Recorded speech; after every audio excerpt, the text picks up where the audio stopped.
What's going on in America today? Why are we over our heads in debt? Why can't the politicians bring debt under control? Why are so many people, often both parents now, working at low-paying, dead-end jobs and still making do with less? What's the future of the American economy and way of life? Why does the government tell us inflation is low when the buying power of our paychecks is declining at an alarming rate? Only a generation ago, bread was a quarter, and you could get a new car for $19.95. The problem is that since 1864, we've had a debt-based banking system. All our money is based on government debt. We cannot extinguish government debt without extinguishing our money supply. That's why talk of paying off the national debt without reforming our banking system is an impossibility. That's why the solution does not lie in discussing the size of the national debt, rather it lies in reforming our banking system. This is the Federal Reserve headquarters in Washington. It sits on this very impressive address, right on Constitution Avenue, right across from the Lincoln Memorial. But is it federal? Is it really part of the United States government? Well, what we're about to show you is that there's nothing federal about the Federal Reserve, and there are no reserves. The name is a deception created back before the Federal Reserve Act was passed in 1913 to make Americans think that America's central bank operates in the public interest. The truth is that the Federal Reserve is a private bank owned by private stockholders and run purely for their private profit. That's exactly correct. The Fed is a privately owned for-profit corporation which, again, has no reserves, at least no reserves available to back up the Federal Reserve notes, which is our common currency. Oh, absolutely. The Federal Reserve is neither federal and has doubtful reserves. It's a private bank that is owned by member banks. And it was chartered under the guise of deceit by an act of Congress in 1913. If there's still any doubt whether the Federal Reserve is a part of the U.S. government, check your local telephone book. In most cities, it is not listed in the blue government pages. It is listed in the business white pages right next to Federal Express, another private company. But more directly, U.S. courts have ruled time and time again that the Fed is a private corporation. Why can't Congress do something about the Fed? Most members of Congress just don't understand the system, and the few who do are afraid to speak up. For example, initially a veteran congressman from Chicago asked us if he could be interviewed for this video. However, both times our camera crew arrived at his office to do the interview, this was all we were able to film. The congressman never appeared, and eventually decided he no longer wanted to participate. But a few others in Congress have been bolder over the years. Here are 3 quick examples. In 1923, Representative Charles A. Lindbergh, a Republican from Minnesota, and father of the famed aviator Lucky Lindy, put it this way: the financial system has been turned over to the Federal Reserve Board. That board administers the finance system by authority of a purely profiteering group. The system is private, conducted for the sole purpose of obtaining the greatest possible profits from the use of other people's money. One of the most outspoken critics in Congress of the Fed was the former chairman of the House Banking and Currency Committee during the Great Depression years. Lewis T. McFadden, Republican of Pennsylvania, said in 1932, "We have in this country one of the most corrupt institutions the world has ever known. I refer to the Federal Reserve Board. This evil institution has impoverished the people of the United States and has practically bankrupted our government. It has done this through the corrupt practices of the moneyed vultures who control it." Senator Barry Goldwater was a frequent critic of the Fed. Most Americans have no real understanding of the operation of the international moneylenders. The accounts of the Federal Reserve System have never been audited. It operates outside the control of Congress and manipulates the credit of the United States. The Federal Reserve really even though it is not part of the federal government, it is more powerful than the federal government. It's more powerful than the president, the Congress, and the courts. Now, a lot of people challenge me on that, but let me prove my case. The Federal Reserve determines what the average person's car payment is going to be, what their house payment is going to be, and whether they have a job or not. And I submit to you that that's total control. And the Federal Reserve is the largest single creditor of the United States government. What does Proverbs tell us? The borrower is servant to the lender. What one has to understand is that from the day the Constitution was adopted right up to today, the folks who profit from privately owned central banks, as Madison called them, the money changers, have fought a running battle for control over who gets to print America's money. Why is who prints the money so important? Think of money as just another commodity. If you have a monopoly on a commodity that everyone needs, everyone wants, and nobody has enough of, there are lots of ways to make a profit, and also exert tremendous political influence. That's what this battle is all about. Throughout the history of the United States, the money power has gone back and forth between Congress and some sort of privately owned central bank. The Founding Fathers knew the evils of a privately owned central bank. First of all, they had seen how the privately owned British central bank, the Bank of England, had run up the British national debt to such an extent that Parliament had been forced to place unfair taxes on the American colonies. In fact, as we'll see later, Ben Franklin claimed that this was the real cause of the American Revolution. Most of the Founding Fathers realized the potential dangers of banking and feared bankers' accumulation of wealth and power. Jefferson put it this way: I sincerely believe that banking institutions are more dangerous to our liberties than standing armies. The issuing power should be taken from the banks and restored to the people to whom it properly belongs. That succinct statement of Jefferson is, in fact, the solution to all our economic problems today. It bears repeating. The issuing power should be taken from the banks and restored to the people to whom it properly belongs. James Madison, the main author of the Constitution, agreed. Interestingly, he called those behind the central bank scheme money changers. Madison strongly criticized their actions. History records that the money changers have used every form of abuse, intrigue, deceit, and violent means possible to maintain their control over governments by controlling money and its issuance. The battle over who gets to issue our money has been the pivotal issue throughout the history of the United States. Wars are fought over it, depressions are caused to acquire it. Yet after World War I, this battle was rarely mentioned in newspapers or history books. Why? By World War I, the money changers, with their dominant wealth, had seized control of most of the nation's press. Throughout U.S. history, this battle over who gets the power to issue our money has raged. In fact, it's changed hands back and forth 8 times since 1764, yet this fact has virtually vanished from public view for over 3 generations behind a smokescreen emitted by Fed cheerleaders in the media. Until we stop talking about deficits and government spending and start talking about who controls how much money we have, it's all just a big shell game, a complete and utter deception. It won't matter if you pass an ironclad amendment to the Constitution mandating a balanced budget. Our situation is only going to get worse until we root out the cause at its source. What's the solution for our national problem? First of all, education. That's what this video presentation is all about. But secondly, we must act. We must take back the power to issue our own money. Issuing our own money is not a radical solution. I want to stress that.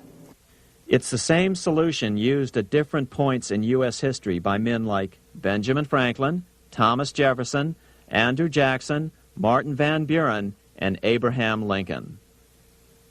So, to sum it up, in 1913, Congress gave an independent central bank, deceptively named the Federal Reserve, a monopoly over issuing America's money, and the debt generated by this quasi-private corporation is what is killing the American economy.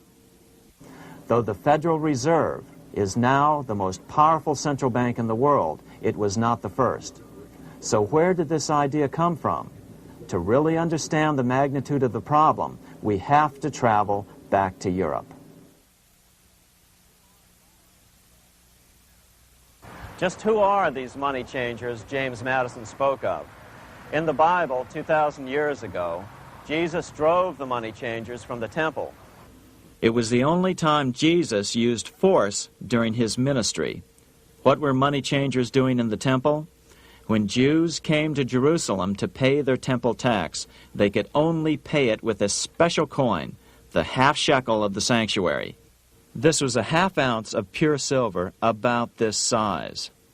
It was the only coin around at that time which was pure silver and of assured weight without the image of a pagan emperor. Therefore, to Jews, the half shekel was the only coin acceptable to God. But these coins were not plentiful. The money changers had cornered the market on them. Then they raised the price, just like any other commodity, to whatever the market would bear. In other words, money changers were making exorbitant profits because they held a virtual monopoly on money. The Jews had to pay whatever they demanded. To Jesus, this totally violated the sanctity of God's house.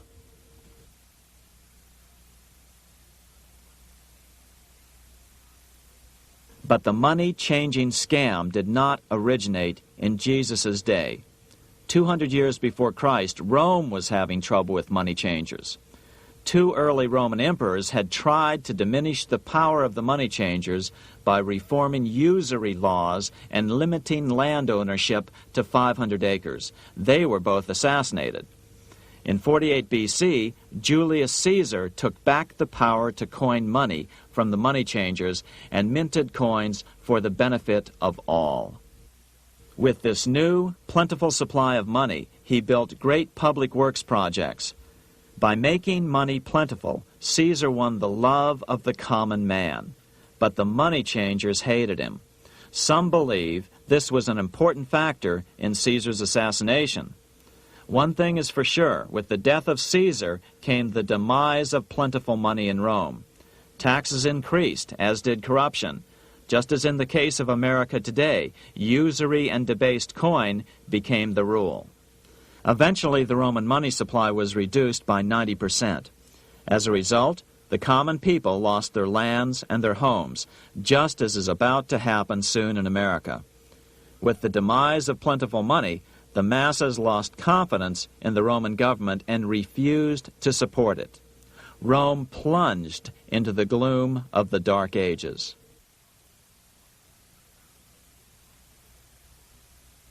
A 1,000 years after the death of Christ, money changers, those who loan out and manipulate the quantity of money, were active in medieval England. In fact, they were so active that acting together, they could manipulate the entire English economy. These were not bankers per se. The money changers generally were the goldsmiths. They were the first bankers because they started keeping other people's gold for safekeeping in their vaults. The first paper money was merely a receipt for gold left at the goldsmith. Paper money caught on because it was more convenient than carrying around a lot of heavy gold and silver coins. Eventually, goldsmiths noticed that only a small fraction of the depositors ever came in and demanded their gold at any one time. Goldsmiths started cheating on the system. They discovered that they could print more money than they had gold, and usually no one would be the wiser. Then they could loan out this extra money and collect interest on it. This was the birth of fractional reserve banking. That is, loaning out many times more money than you have assets on deposit. So, if $1,000 in gold were deposited with them, they could loan out about $10,000 in paper money and draw interest payments on it, and no one would ever discover the deception. By this means, goldsmiths gradually accumulated more and more wealth and used this wealth to accumulate more and more gold. Today, this practice of loaning out more money than there are reserves is known as fractional reserve banking. Every bank in the United States is allowed to loan out at least 10 times more money than they actually have. That's why they get rich on charging, let's say, 8% interest. It's not really 8% per year, which is their income. It's 80%. That's why bank buildings are always the largest in town. But does that mean that all interest or all banking should be illegal? Hardly. In the Middle Ages, canon law, the law of the Catholic Church, forbade charging interest on loans. This concept followed the teachings of Aristotle and St. Thomas Aquinas. They taught that the purpose of money was to serve the members of society, to facilitate the exchange of goods needed to lead a virtuous life. Interest, in their belief, hindered this purpose by putting an unnecessary burden on the use of money. In other words, interest was contrary to reason and justice. Reflecting church law in the Middle Ages, Europe forbade charging interest on loans and made it a crime called usury. As commerce grew, and therefore opportunities for investment arose in the late Middle Ages, it came to be recognized that to loan money had a cost for the lender, both in risk and in lost opportunity. So some charges were allowed, but not interest per se. But all moralists, no matter what religion, condemn fraud, oppression of the poor, and injustice as clearly immoral. As we will see, fractional reserve lending is rooted in a fraud, results in widespread poverty, and reduces the value of everyone else's money. The ancient goldsmiths discovered that extra profits could be made by rowing the economy between easy money and tight money. When they made money easier to borrow, then the amount of money in circulation expanded. Money was plentiful. People took out more loans to expand their businesses. But then the money changers would tighten the money supply. They would make loans more difficult to get. What would happen? Just what happens today. A certain percentage of people could not repay their previous loans and could not take out new loans to repay the old ones. Therefore, they went bankrupt and had to sell their assets to the goldsmiths for pennies on the dollar. The same thing is still going on today. Only today, we call this rowing of the economy up and down the business cycle. Like Julius Caesar, King Henry I of England finally resolved to take the money power away from the goldsmiths about 1100 A.D. Henry could have used anything as money, seashells, feathers, or even yak dung, as is often done in remote Tibetan provinces. But he invented one of the most unusual money systems in history. It was called the tally stick system. Here I have one of the few surviving examples of this form of British money, which lasted 726 years until 1826, a tally stick. The tally system was adopted to avoid the monetary manipulation of the goldsmiths. Tally sticks were money fabricated out of sticks of polished wood. Notches were cut along one edge of the stick to indicate the denominations. Then the stick was split lengthwise through the notches so that both pieces still had a record of the notches. The king kept one half to protect against counterfeiting. Then he would spend the other half into the economy and they would circulate as money. This particular tally stick is huge. It represented 25,000 pounds. One of the original stockholders in the Bank of England purchased his original shares with this stick. In other words, he bought shares in the world's richest and most powerful corporation with a stick of wood. It's ironic that after its formation in 1694, the Bank of England attacked the tally stick system because it was money outside the power of the money changers, just as King Henry had wanted it to be. Why do people accept sticks of wood for money? That's a great question. Throughout history, people traded anything they thought had value and used as money. You see, the secret is that money is only what people agree on to use as money. What's our paper money today? It's really just paper. But here's the trick.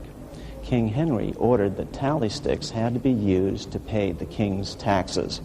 This built-in demand for tally sticks immediately made them circulate and be accepted as money. And they worked well.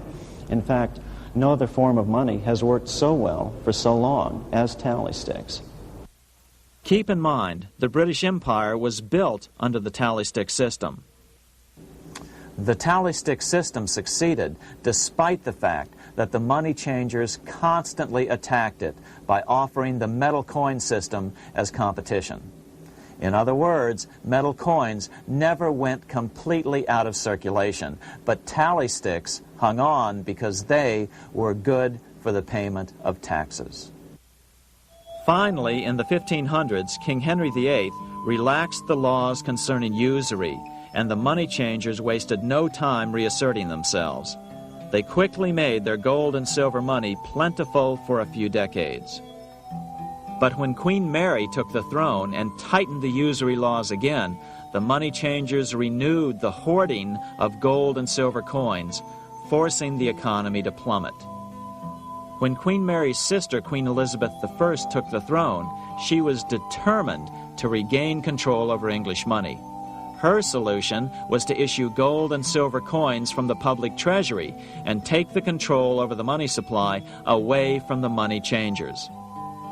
Although control over money was not the only cause of the English Revolution in 1642, religious differences fueled the conflict. Monetary policy played a major role. Financed by the money changers, Oliver Cromwell finally overthrew King Charles, purged the Parliament, and put the king to death. The money changers were immediately allowed to consolidate their financial power. The result was that for the next 50 years, the money changers plunged Great Britain into a series of costly wars. They took over a square mile of property in the center of London, known as the City of London. This area today is still known as one of the 3 predominant financial centers of the world. Conflicts with the Stuart kings led the money changers in England to combine with those in the Netherlands to finance the invasion of William of Orange, who overthrew the Stuarts in 1688 and took the English throne.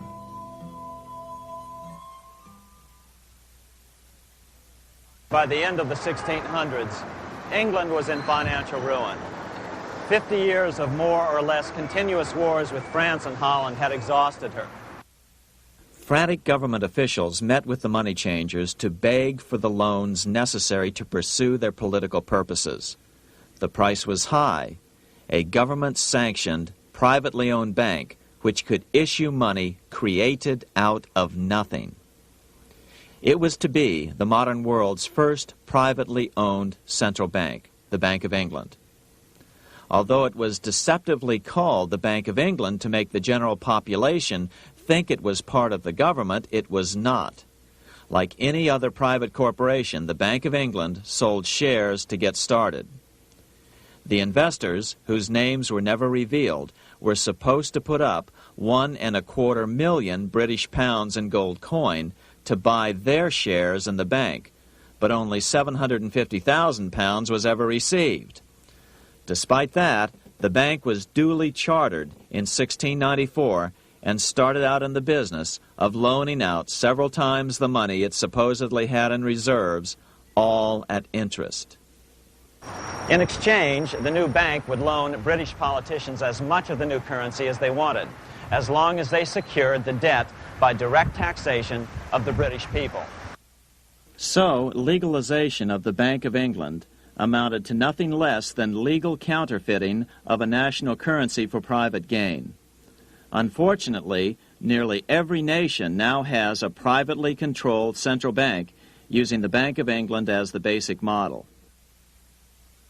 Such is the power of these central banks that they soon take total control over a nation's economy. It soon amounts to nothing but a plutocracy, rule by the rich. It would be like putting control of the army in the hands of the mafia. The danger of tyranny would be extreme. Yes, we need central banks. No, we do not need them in private hands. The central bank scam is really a hidden tax. The nation sells bonds to the central bank to pay for things it does not have the political will to raise taxes to pay for. But the bonds are purchased with money the central bank creates out of nothing. More money in circulation makes your money worth less. The government gets as much money as it needs, and the people pay for it in inflation. The beauty of the plan is that not one person in 1,000 can figure it out because it's usually hidden behind complex-sounding economics gibberish. With the formation of the Bank of England, the nation was soon awash in money. Prices throughout the country doubled. Massive loans were granted for just about any wild scheme. One venture proposed to drain the Red Sea to recover gold supposedly lost when the Egyptian army drowned pursuing Moses and the Israelites. By 1698, government debt grew from the initial £1.25 million to £16 million. Naturally, taxes were increased and then increased again to pay for all of this. With the British money supply firmly in their grip, the British economy began a wild roller coaster series of booms and depressions, exactly the sort of thing a central bank claims it is determined to prevent. There are two things which I think are intrinsic not just to the Bank of England but to central banking generally. The first is an involvement in the formulation of monetary policy with the specific objective of achieving monetary stability. However, since the Bank of England took control, the British pound has rarely been stable. Now let's take a look at the role of the Rothschild family, the family said to be the wealthiest in the world.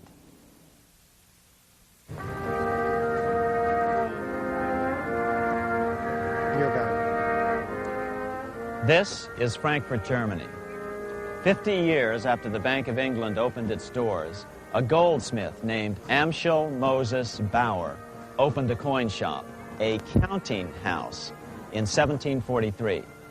And over the door he placed a sign depicting a Roman eagle on a red shield. The shop became known as the Red Shield Firm, or in German, Rothschild. When his son, Amschel Meyer Bauer, inherited the business, he decided to change his name to Rothschild. Amschel soon learned that loaning money to governments and kings was more profitable than loaning to private individuals. Not only were the loans bigger, but they were secured by the nation's taxes. Mayer Rothschild had 5 sons. He trained them all in the skills of money creation, then sent them out to the major capitals of Europe to open branch offices of the family banking business. His first son, Amschel Meyer, stayed in Frankfurt to mind the hometown bank. His second son, Solomon, was sent to Vienna. His third son, Nathan, was clearly the most clever. He was sent to London at age 21 in 1798, 100 years after the founding of the Bank of England. His fourth son, Karl, went to Naples, and his fifth son, Jacob, went to Paris. In 1785, Mayer Amschel moved his entire family to this larger house, a 5-story dwelling he shared with the Schiff family. This house was known as the Green Shield. The Rothschilds and the Schiffs would play a central role in the rest of European financial history and in that of the United States. The Rothschilds broke into dealings with European royalty here at Wilhelmshof, the palace of the wealthiest man in Germany. In fact, the wealthiest monarch in all Europe, Prince William of Hesse-Kassel. At first, the Rothschilds were only helping William speculate in precious coins.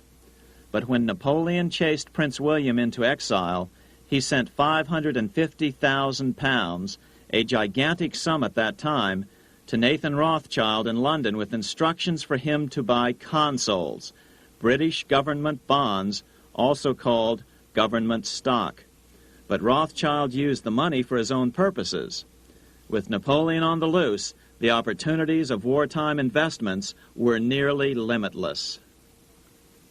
William returned here sometime prior to the Battle of Waterloo in 1815. He summoned Rothschild and demanded his money back.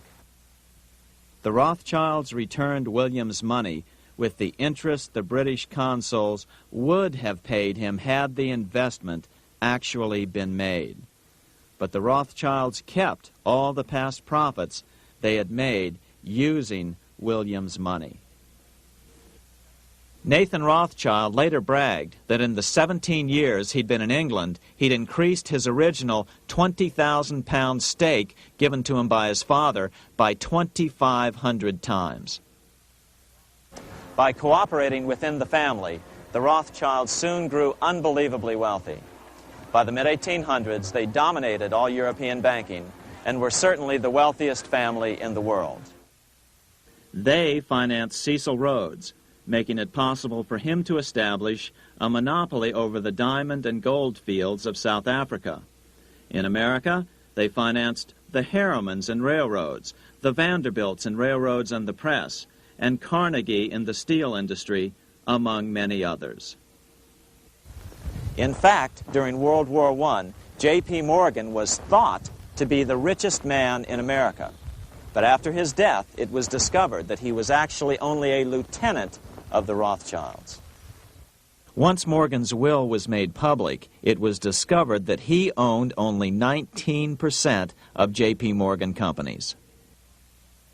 By 1850, James Rothschild, the heir of the French branch of the family, was said to be worth 600 million French francs, 150 million more than all the other bankers in France put together. He built this mansion called Ferrier, just east of Paris. Wilhelm I, on seeing it, exclaimed, "Kings couldn't afford this. It could only belong to a Rothschild."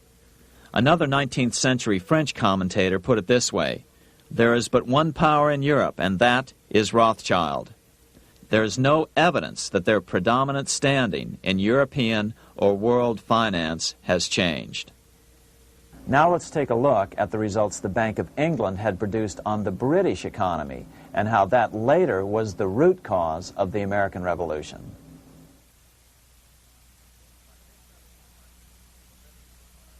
By the mid-1700s, the British Empire was nearing its height of power around the world.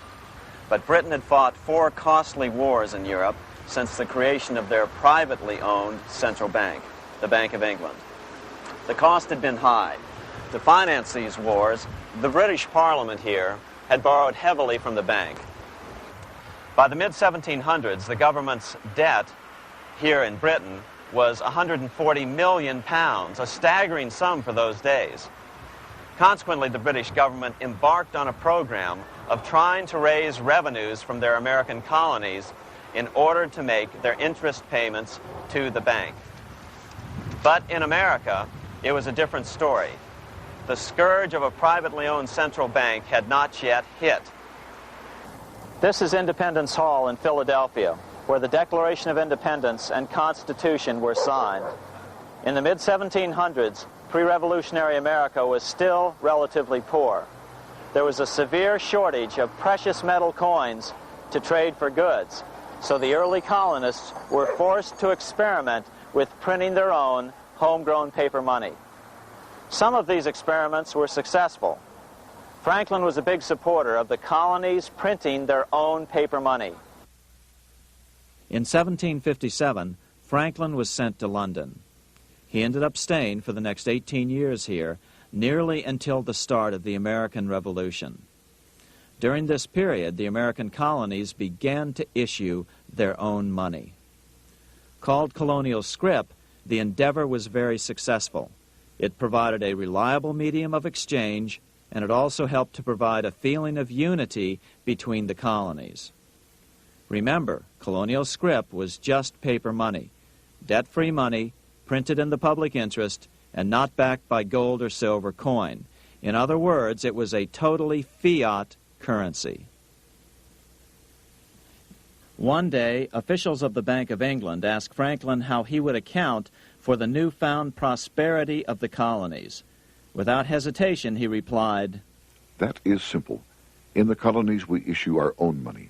It is called colonial scrip.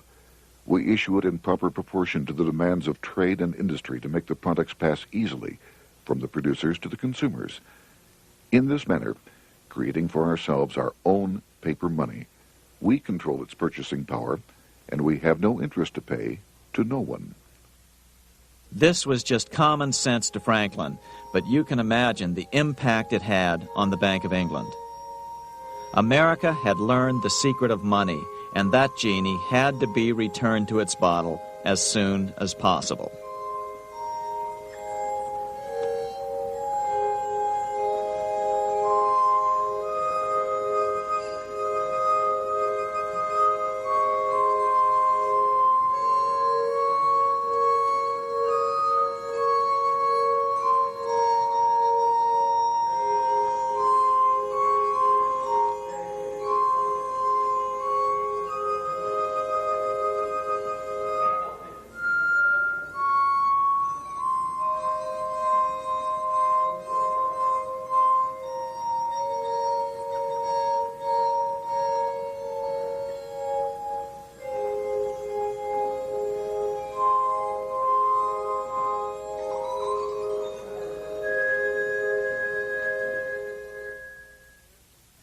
As a result, Parliament hurriedly passed the Currency Act of 1764. This prohibited colonial officials from issuing their own money and ordered them to pay all future taxes in gold or silver coins. In other words, it forced the colonies on a gold or silver standard. For those who still believe that a gold standard is the answer for America's current monetary problems, look what happened to America after that. Writing in his autobiography, Franklin said, "In 1 year, the conditions were so reversed that the era of prosperity ended and a depression set in to such an extent that the streets of the colonies were filled with unemployed." Franklin claims that this was even the basic cause for the American Revolution. As Franklin put it in his autobiography, The colonies would gladly have borne a little tax on tea and other matters had it not been that England took away from the colonies their money, which created unemployment and dissatisfaction. The inability of the colonists to get the power to issue their own money permanently out of the hands of George III and the international bankers was the prime reason for the Revolutionary War. By the time the first shots were fired in Lexington, Massachusetts, on April 19, 1775, the colonies had been drained of gold and silver coin by British taxation. As a result, the Continental government had no choice but to print money to finance the war. At the start of the Revolution, the U.S. money supply stood at $12 million. By the end of the war, it was nearly $500 million. As a result, the currency was virtually worthless. Shoes sold for $5,000 a pair. Colonial scrip had worked because just enough was issued to facilitate trade. As George Washington lamented, "A wagon load of money will scarcely purchase a wagon load of provisions." Today, those who support a gold-backed currency point to this period during the Revolution to demonstrate the evils of a fiat currency. But remember, the same currency had worked so well 20 years earlier during times of peace that the Bank of England had Parliament outlaw it.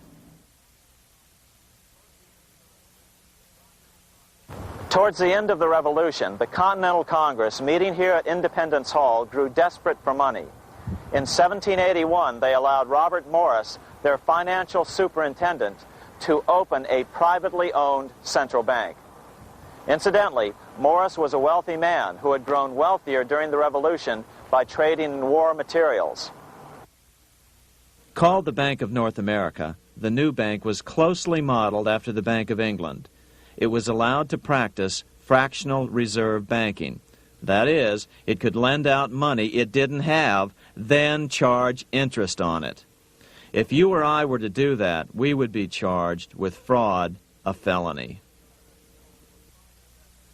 The bank's charter called for private investors to put up $400,000 worth of initial capital. But when Morris was unable to raise the money, he brazenly used his political influence to have gold deposited in the bank, which had been loaned to America by France. He then loaned this money to himself and his friends to reinvest in shares of the bank.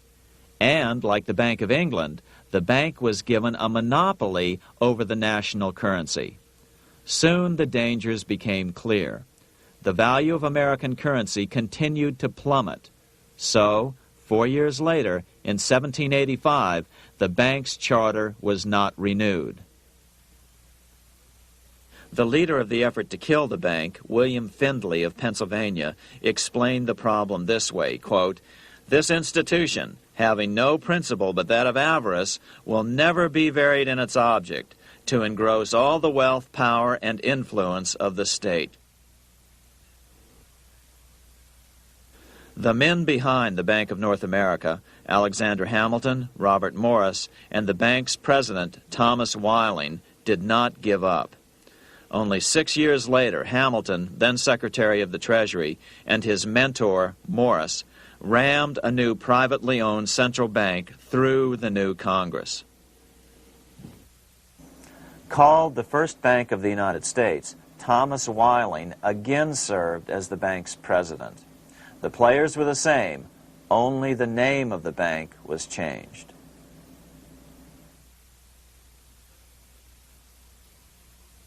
In 1787, colonial leaders assembled in Philadelphia to replace the ailing Articles of Confederation. As we saw earlier, both Thomas Jefferson and James Madison were unalterably opposed to a privately owned central bank. They had seen the problems caused by the Bank of England. They wanted nothing of it. As Jefferson later put it, "If the American people ever allow private banks to control the issue of their currency, first by inflation, then by deflation, the banks and the corporations which grow up around them will deprive the people of all property until their children wake up homeless on the continent their fathers conquered." during the debate over the future monetary system, another one of the founding fathers, Gouverneur Morris, castigated the motivations of the owners of the Bank of North America. Gouverneur Morris headed the committee that wrote the final draft of the Constitution. Morris knew the motivations of the bank well. Along with his old boss, Robert Morris, Gouverneur Morris and Alexander Hamilton were the ones who had presented the original plan for the Bank of North America to the Continental Congress in the last year of the Revolution. In a letter he wrote to James Madison on July 2nd, 1787, Gouverneur Morris revealed what was really going on. "The rich will strive to establish their dominion and enslave the rest. They always did. They always will. They will have the same effect here as elsewhere if we do not, by the power of government, keep them in their proper spheres." Despite the defection of Gouverneur Morris from the ranks of the bank, Hamilton, Robert Morris, Thomas Whiling, and their European backers were not about to give up. They convinced the bulk of the delegates to the Constitutional Convention to not give Congress the power to issue paper money. Most of the delegates were still reeling from the wild inflation of the paper currency during the Revolution. They had forgotten how well colonial scrip had worked before the war. But the Bank of England had not. The money changers could not stand to have America printing her own money again. So the Constitution is silent on the matter. This grievous defect left the door wide open for the money changers, just as they had planned.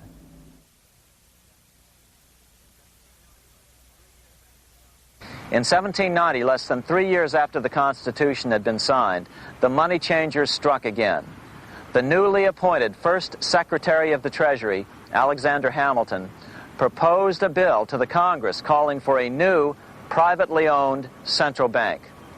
Coincidentally, that was the very year that Amschel Rothschild made his pronouncement from his flagship bank in Frankfurt. Let me issue and control a nation's money, and I care not who writes the laws. Alexander Hamilton was a tool of the international bankers, and he wanted to create the U.S. Bank, the BUS, or the Bank of the United States, and did so. Interestingly, one of Hamilton's first jobs after graduating from law school in 1782 was as an aide to Robert Morris, the head of the Bank of North America. In fact, the year before, Hamilton had written Morris a letter saying, "A national debt, if it is not excessive, will be to us a national blessing." A blessing to whom?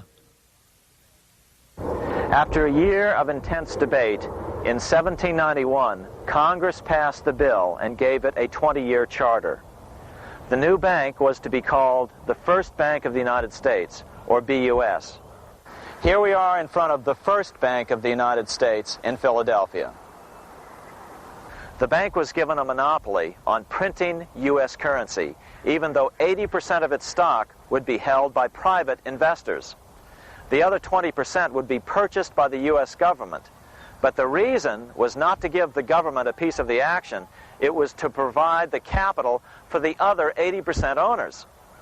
As with the old Bank of North America and the Bank of England before that, the stockholders never paid the full amount for their shares.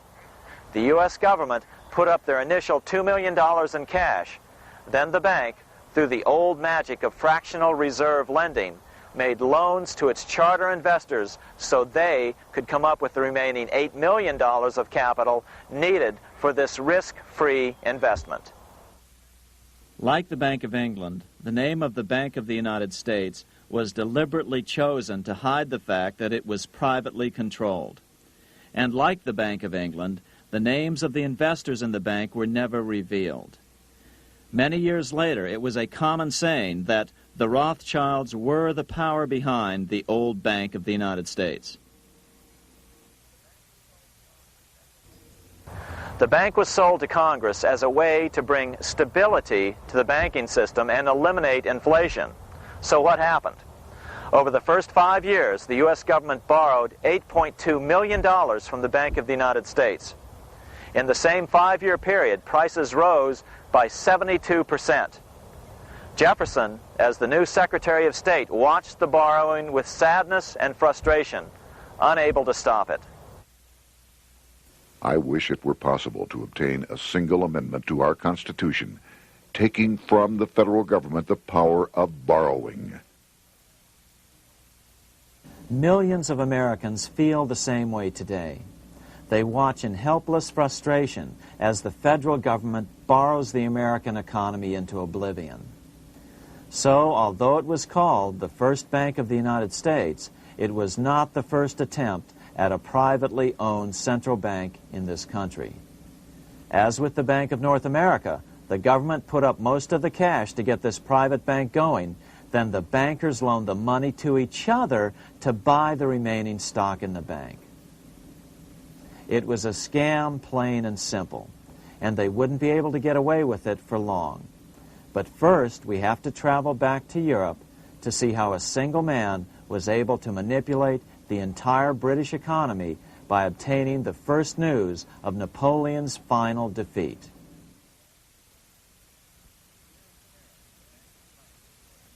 Here in Paris, the Bank of France was organized in 1800, just like the Bank of England. But Napoleon decided France had to break free of debt, and he never trusted the Bank of France.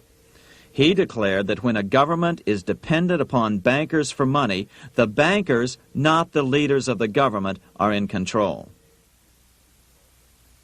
The hand that gives is above the hand that takes. Money has no motherland. Financiers are without patriotism and without decency. Their sole object is gain. Back in America, unexpected help was about to arrive. In 1800, Thomas Jefferson narrowly defeated John Adams to become the third president of the United States. By 1803, Jefferson and Napoleon had struck a deal.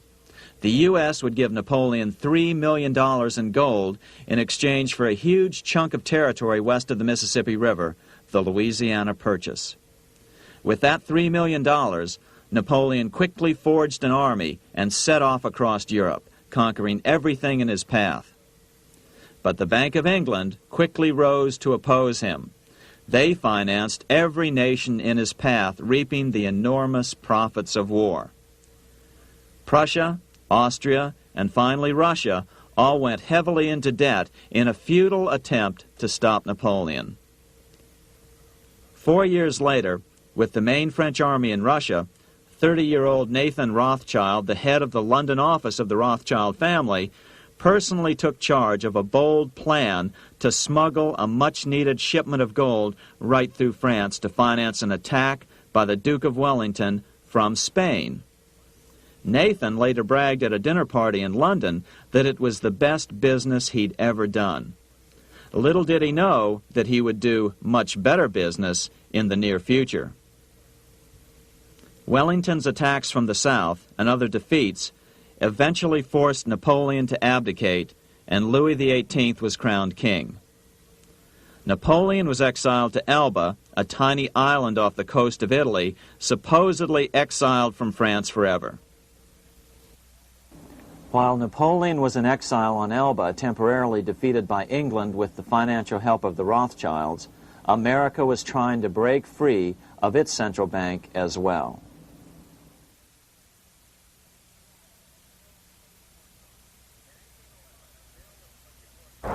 In 1811, a bill was put before Congress to renew the charter of the Bank of the United States. The debate grew very heated, and the legislatures of both Pennsylvania and Virginia passed resolutions asking Congress to kill the bank. The press corps of the day attacked the bank openly, calling it a great swindle, a vulture, a viper, and a cobra. Oh, to have an independent press once again in America. A congressman named P.B. Porter attacked the bank from the floor of Congress, saying if the bank's charter was renewed, Congress, quote, will have planted in the bosom of this Constitution a viper, which one day or another will sting the liberties of this country to the heart, close quote. Prospects didn't look that good for the bank. Some writers have even claimed that Nathan Rothschild warned that the United States would find itself involved in a most disastrous war if the bank's charter were not renewed. But it wasn't enough. When the smoke had cleared, the renewal bill was defeated by a single vote in the House and was deadlocked in the Senate. By now, America's fourth president, James Madison, was in the White House. Remember, Madison was a staunch opponent of the bank. His vice president, George Clinton, broke a tie in the Senate and sent the bank into oblivion. Within 5 months, England attacked the U.S., and the War of 1812 was on. But the British were still busy fighting Napoleon, and so the War of 1812 ended in a draw in 1814. Though the money changers were temporarily down, they were far from out. It would take them only another 2 years to bring back their bank bigger and stronger than ever.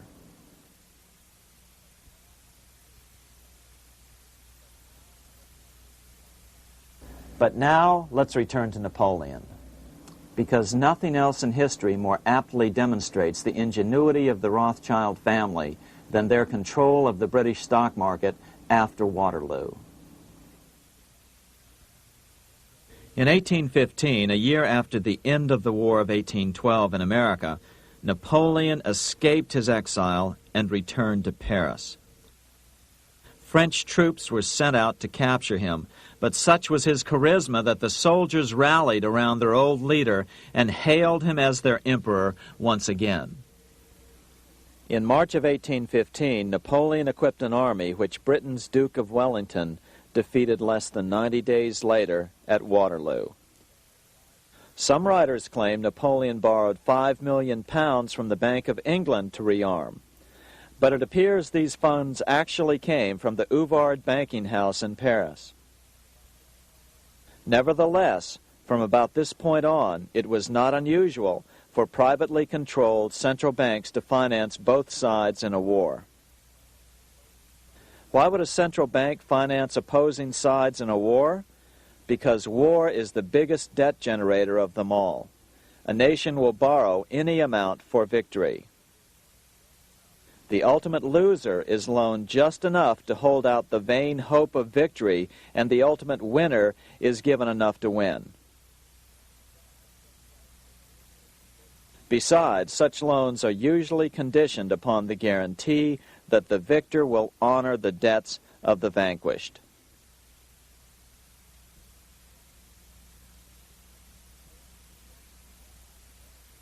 This is the Waterloo battlefield about 200 miles northeast of Paris in what today is Belgium. Here Napoleon suffered his final defeat, but not before thousands of French and Englishmen gave their lives on a steamy summer day in July of 1815. Right over there, on June 18, 1815, 74,000 French troops met 67,000 troops from Britain and other European nations. The outcome was certainly in doubt. In fact, had Napoleon attacked a few hours earlier, he would probably have won the battle. But no matter who won or lost, back in London, Nathan Rothschild planned to use the opportunity to try to seize control over the British stock and bond market and possibly even the Bank of England. Rothschild stationed a trusted agent, a man named Rothworth, on the north side of the battlefield, closer to the English Channel. Once the battle had been decided, Rothworth took off for the Channel. He delivered the news to Nathan Rothschild a full 24 hours before Wellington's own courier. Rothschild hurried to the stock market and took up his usual position in front of an ancient pillar. All eyes were on him. The Rothschilds had a legendary communications network. If Wellington had been defeated and Napoleon was loose on the continent again, Britain's financial situation would become grave indeed. Rothschild looked saddened. He stood there motionless, eyes downcast. Then suddenly he began selling. Other nervous investors saw that Rothschild was selling. It could only mean one thing. Napoleon must have won, Wellington must have lost. The market plummeted. Soon everyone was selling their consols, their British government bonds, and prices dropped sharply. But then Rothschild started secretly buying up the consols through his agents for only a fraction of their worth hours before. Myths, legends, you say? 100 years later, the New York Times ran a story which said that Nathan's grandson had attempted to secure a court order to suppress a book with this stock market story in it. The Rothschild family claimed the story was untrue and libelous, but the court denied the Rothschilds' request and ordered the family to pay all court costs. What's even more interesting about this story is that some authors claim that the day after the Battle of Waterloo, in a matter of hours, Nathan Rothschild came to dominate not only the bond market, but the Bank of England as well. Whether or not the Rothschild family seized control of the Bank of England, the first privately owned central bank in a major European nation and the wealthiest, one thing is certain. By the mid-1800s, the Rothschilds were the richest family in the world, bar none. They dominated the new government bond markets and branched into other banks and industrial concerns. In fact, the rest of the 19th century was known as the Age of the Rothschilds. Despite this overwhelming wealth, the family has generally cultivated an aura of invisibility. Although the family controls scores of industrial, commercial, mining, and tourist corporations, only a handful bear the Rothschild name. By the end of the 19th century, one expert estimated that the Rothschild family controlled half the wealth of the world. Whatever the extent of their vast wealth, it is reasonable to assume that their percentage of the world's wealth has increased since then. But since the turn of the century, the Rothschilds have cultivated the notion that their power has somehow waned even as their wealth increases.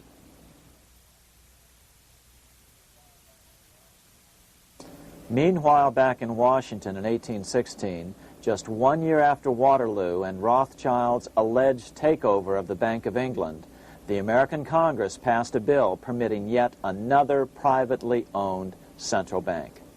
This bank was called the Second Bank of the United States.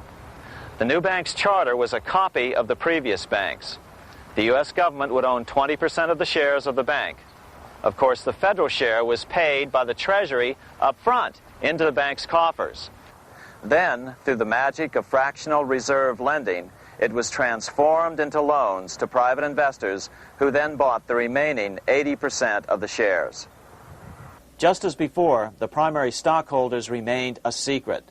But it is known that the largest block of shares, about 1/3 of the total, were sold to foreigners.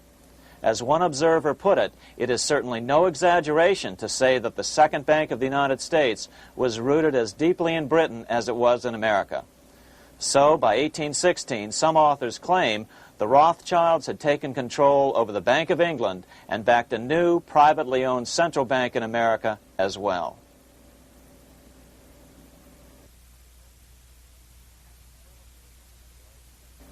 After 12 years of manipulations of the U.S. economy on the part of the Second Bank of the U.S., the American people had had just about enough. Opponents of the bank nominated a dignified senator from Tennessee, Andrew Jackson, the hero of the Battle of New Orleans, to run for president. This is his home, the Hermitage. No one gave Jackson a chance initially. The bank had long ago learned how the political process could be controlled with money. To the surprise and dismay of the money changers, Jackson was swept into office in 1828. Jackson was determined to kill the bank at the first opportunity and wasted no time in trying to do so. But the bank's 20-year charter didn't come up for renewal until 1836, the last year of his second term, if he could survive that long. During his first term, Jackson contented himself with rooting out the bank's many minions from government service. He fired 2,000 of the 11,000 employees of the federal government. In 1832, with his re-election approaching, the bank struck an early blow, hoping Jackson would not want to stir up controversy. They asked Congress to pass a renewal bill 4 years early. Naturally, Congress complied, then sent it to the president for signing. But Jackson weighed in with both feet. Old Hickory, never a coward, vetoed the bill. His veto message is one of the great American documents. It clearly lays out the responsibility of the American government towards its citizens, rich and poor. It is not our own citizens only who are to receive the bounty of our government. More than 8 million of the stock of this bank are held by foreigners. Is there no danger to our liberty and independence in a bank that in its nature has so little to bind it to our country? Controlling our currency, receiving our public monies, and holding thousands of our citizens' independence would be more formidable and dangerous than a military power of the enemy. If government would confine itself to equal protection and, as heaven does its rains, shower its favor alike on the high and the low, the rich and the poor, it would be an unqualified blessing. In the act before me, there seems to be a wide and unnecessary departure from these just principles. Later that year, in July 1832, Congress was unable to override Jackson's veto. Now Jackson had to stand for re-election. Jackson took his argument directly to the people. For the first time in U.S. history, Jackson took his presidential campaign on the road. Before then, presidential candidates stayed at home and looked presidential. His campaign slogan was "Jackson and no bank." The National Republican Party ran Senator Henry Clay against Jackson. Despite the fact that the bankers poured over $3 million into Clay's campaign, Jackson was reelected by a landslide in November of 1832. Despite his presidential victory, Jackson knew the battle was only beginning. "The hydra of corruption is only scotched, not dead," said the newly elected president. Jackson ordered his new Secretary of Treasury, Lewis McLean, to start removing the government's deposits from the second bank and start placing them in state banks. But McLean refused to do so. Jackson fired him and appointed William J. Duane as the new Secretary of the Treasury. Duane also refused to comply with the president's requests, and so Jackson fired him as well and then appointed Roger B. Taney to the office. Taney did withdraw government funds from the bank starting on October 1st, 1833. Jackson was jubilant. "I have it chained. I'm ready with screws to draw every tooth and then the stumps." But the bank was not yet done fighting. Its head, Nicholas Biddle, used his influence to get the Senate to reject Taney's nomination. Then, in a rare show of arrogance, Biddle threatened to cause a depression if the bank was not rechartered. This worthy president thinks that because he has scalped Indians and imprisoned judges, he is to have his way with the bank. He is mistaken. Next, in an unbelievable fit of honesty for a central banker, Biddle admitted that the bank was going to make money scarce to force Congress to restore the bank. Nothing but widespread suffering will produce any effect on Congress. Our only safety is in pursuing a steady course of firm restriction, and I have no doubt that such a course will ultimately lead to restoration of the currency and the recharter of the bank. What a stunning revelation. Here was the pure truth, revealed with shocking clarity. Biddle intended to use the money contraction power of the bank to cause a massive depression until America gave in. Unfortunately, this has happened time and time again throughout U.S. history and is about to happen again in today's world. Nicholas Biddle made good on his threat. The bank sharply contracted the money supply by calling in old loans and refusing to extend new ones. A financial panic ensued, followed by a deep depression. Naturally, Biddle blamed Jackson for the crash, saying that it was caused by the withdrawal of federal funds from the bank. Unfortunately, his plan worked well. Wages and prices sagged. Unemployment soared along with business bankruptcies. The nation quickly went into an uproar. Newspaper editors blasted Jackson in editorials. The bank threatened to withhold payments, which then could be made directly to key politicians for their support. Within only months, Congress assembled in what was called the panic session. 6 months after he had withdrawn funds from the bank, Jackson was officially censured by a resolution which passed the Senate by a vote of 26 to 20. It was the first time a president had ever been censured by Congress. Jackson lashed out at the bank. "You are a den of vipers. I intend to rout you out, and by eternal God, I will rout you out." America's fate teetered on a knife edge. If Congress could muster enough votes to override Jackson's veto, the bank would be granted another 20-year monopoly or more over America's money, time enough to consolidate its already great power. Then a miracle occurred. The governor of Pennsylvania came out supporting President Jackson and strongly criticized the bank. On top of that, Biddle had been caught boasting in public about the bank's plan to crash the economy. Suddenly, the tide shifted. In April of 1834, the House of Representatives voted 134 to 82 against rechartering the bank.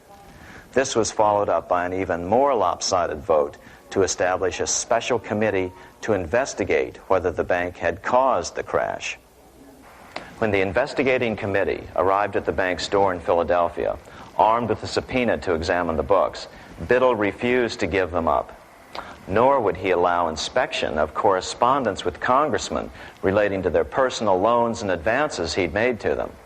He also refused to testify before the committee back in Washington.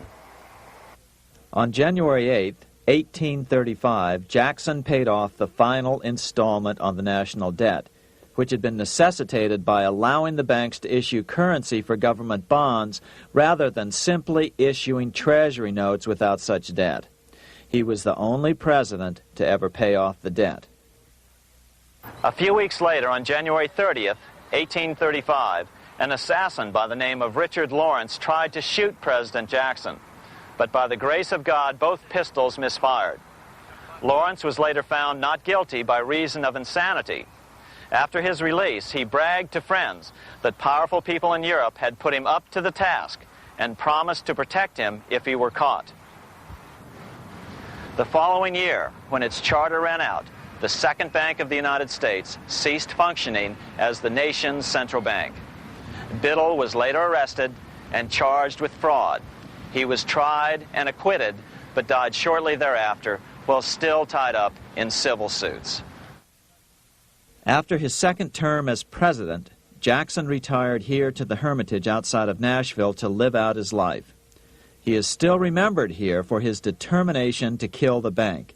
In fact, he killed it so well that it took the money changers 77 years to undo the damage. When asked what his most important accomplishment had been, Jackson replied, "I killed the bank." Unfortunately, even Jackson failed to grasp the entire picture and its root cause. Although Jackson had killed the central bank, the most insidious weapon of the money changers, fractional reserve banking, remained in use by the numerous state-chartered banks. This fueled economic instability in the years before the Civil War. Still, the central bankers were out, and as a result, America thrived as it expanded westward. During this time, the principal money changers struggled to regain their lost centralized power, but to no avail. Then, finally, they reverted to the old central bankers' formula: war to create debt and dependency. If they couldn't get their central bank any other way, America could be brought to its knees by plunging it into a civil war, just as they had done in 1812 after the first Bank of the United States was not rechartered.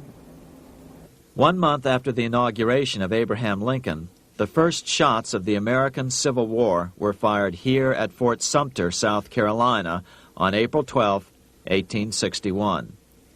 Certainly slavery was a cause for the Civil War, but not the primary cause. Lincoln knew that the economy of the South depended upon slavery, and so before the Civil War, he had no intention of eliminating it. Lincoln had put it this way in his inaugural address only 1 month earlier. I have no purpose, directly or indirectly, to interfere with the institution of slavery in the states where it now exists. I believe I have no lawful right to do so, and I have no inclination to do so. Even after the first shots were fired here at Fort Sumter, Lincoln continued to insist that the Civil War was not about the issue of slavery. My paramount objective is to save the Union, and it is not either to save or destroy slavery. If I could save the Union without freeing any slave, I would do it. So what was the Civil War all about? There were many factors at play. Northern industrialists had used protective tariffs to prevent the southern states from buying cheaper European goods. Europe retaliated by stopping cotton imports from the South. The southern states were in a double financial bind. They were forced to pay more for most of the necessities of life, while their income from cotton exports plummeted. The South was angry. But there were other factors at work. The money changers were still stung by America's withdrawal from their control 25 years earlier. Since then, America's wildcat economy had made the nation rich, a bad example for the rest of the world. The central bankers now saw an opportunity to split the rich new nation, to divide and conquer by war. Was this just some sort of wild conspiracy theory at the time?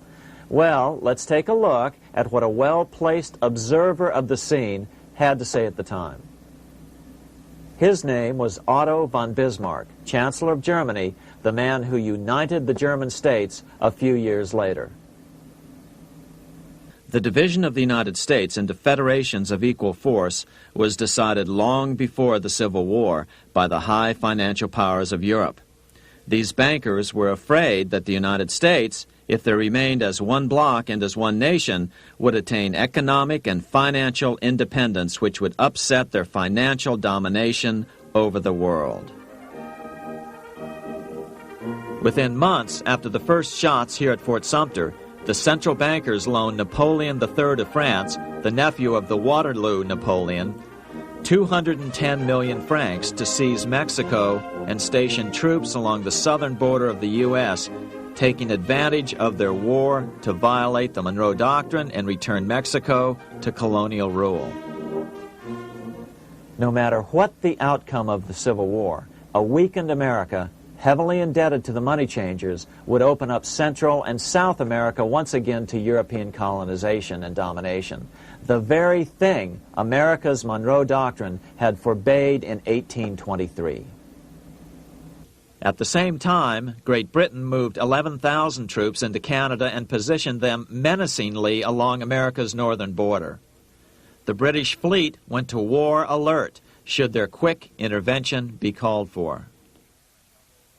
Lincoln knew he was in a double bind. That's why he agonized over the fate of the Union. There was a lot more to it than just differences between the North and the South.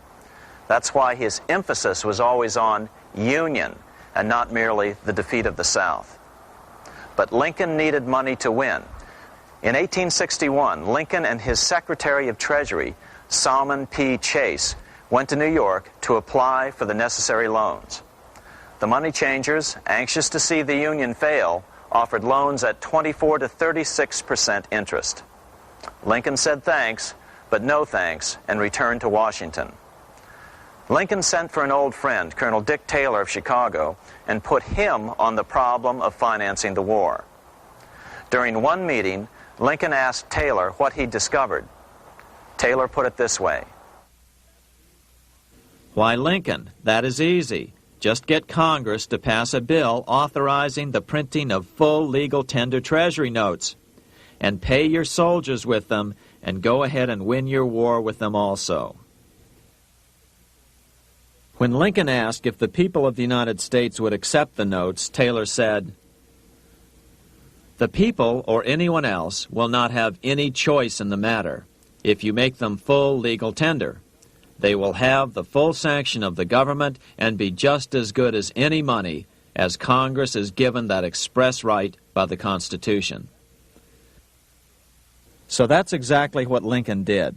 In 1862-63, he printed up $450 million worth of the new bills. In order to distinguish them from other banknotes in circulation, he printed them in green ink on the back side. That's why the notes were called greenbacks. With this new money, Lincoln paid the troops and bought their supplies. During the course of the war, nearly $450 million worth of greenbacks were printed at no interest to the federal government. Lincoln understood who was really pulling the strings and what was at stake for the American people. This is how he explained his rationale. The government should create, issue, and circulate all the currency and credit needed to satisfy the spending power of the government and the buying power of consumers. The privilege of creating and issuing money is not only the supreme prerogative of government, but it is the government's greatest creative opportunity. By the adoption of these principles, the taxpayers will be saved immense sums of interest. Money will cease to be master and become the servant of humanity. A truly incredible editorial in the London Times explained the central bankers' attitude towards Lincoln's greenbacks. If this mischievous financial policy, which has its origins in North America, shall become indurated down to a fixture, then That government will furnish its own money without cost. It will pay off debts and be without debt. It will have all the money necessary to carry on its commerce. It will become prosperous without precedent in the history of the world. The brains and wealth of all countries will go to North America. That country must be destroyed, or it will destroy every monarchy on the globe. The scheme was effective, so effective that the next year, 1863, with Federal and Confederate troops beginning to mass for the decisive battle of the Civil War, and the Treasury in need of further congressional authority to issue more greenbacks, Lincoln allowed the bankers to push through the National Bank Act. These new national banks would operate under a virtual tax-free status and collectively had the exclusive monopoly power to create the new form of money, banknotes. Though greenbacks continued to circulate, their numbers were not increased. But most importantly, from this point on, the entire U.S. money supply would be created out of debt by bankers buying U.S. government bonds and issuing them for reserves for banknotes. As historian John Kenneth Galbraith explained it, in numerous years following the war, the federal government ran a heavy surplus. It could not, however, pay off its debt, retire its securities, because to do so meant there would be no bonds to back the national banknotes. To pay off the debt was to destroy the money supply. Later in 1863, Lincoln got some unexpected help from Tsar Alexander II of Russia. The Tsar, like Bismarck in Germany, knew what the international money changers were up to and had steadfastly refused to let them set up a central bank in Russia. If America survived and was able to remain out of their clutches, the Tsar's position would remain secure. If the bankers were successful at dividing America and giving the pieces back to Great Britain and France, both nations under control of their central banks, eventually they would threaten Russia again. So the Tsar gave orders that if either England or France actively intervened and gave aid to the South, Russia would consider such action as a declaration of war. He did the same with part of his Pacific Fleet and sent them to port in San Francisco. Lincoln was reelected the next year, 1864. Had he lived, he would surely have killed the national bank's money monopoly extracted from him during the war. On November 21, 1864, he wrote a friend the following: The money power preys upon the nation in times of peace and conspires against it in times of adversity. It is more despotic than monarchy, more insolent than autocracy, more selfish than bureaucracy. Shortly before Lincoln was murdered, his former Secretary of Treasury, Salmon P. Chase, bemoaned his role in helping secure the passage of the National Banking Act only 1 year earlier. My agency in promoting the passage of the National Banking Act was the greatest financial mistake in my life. It has built up a monopoly which affects every interest in the country. On April 14, 1865, 41 days after his second inauguration and just 5 days after Lee surrendered to Grant at Appomattox, Lincoln was shot by John Wilkes Booth at Ford's Theater. Bismarck, Chancellor of Germany, lamented the death of Abraham Lincoln. The death of Lincoln was a disaster for Christendom.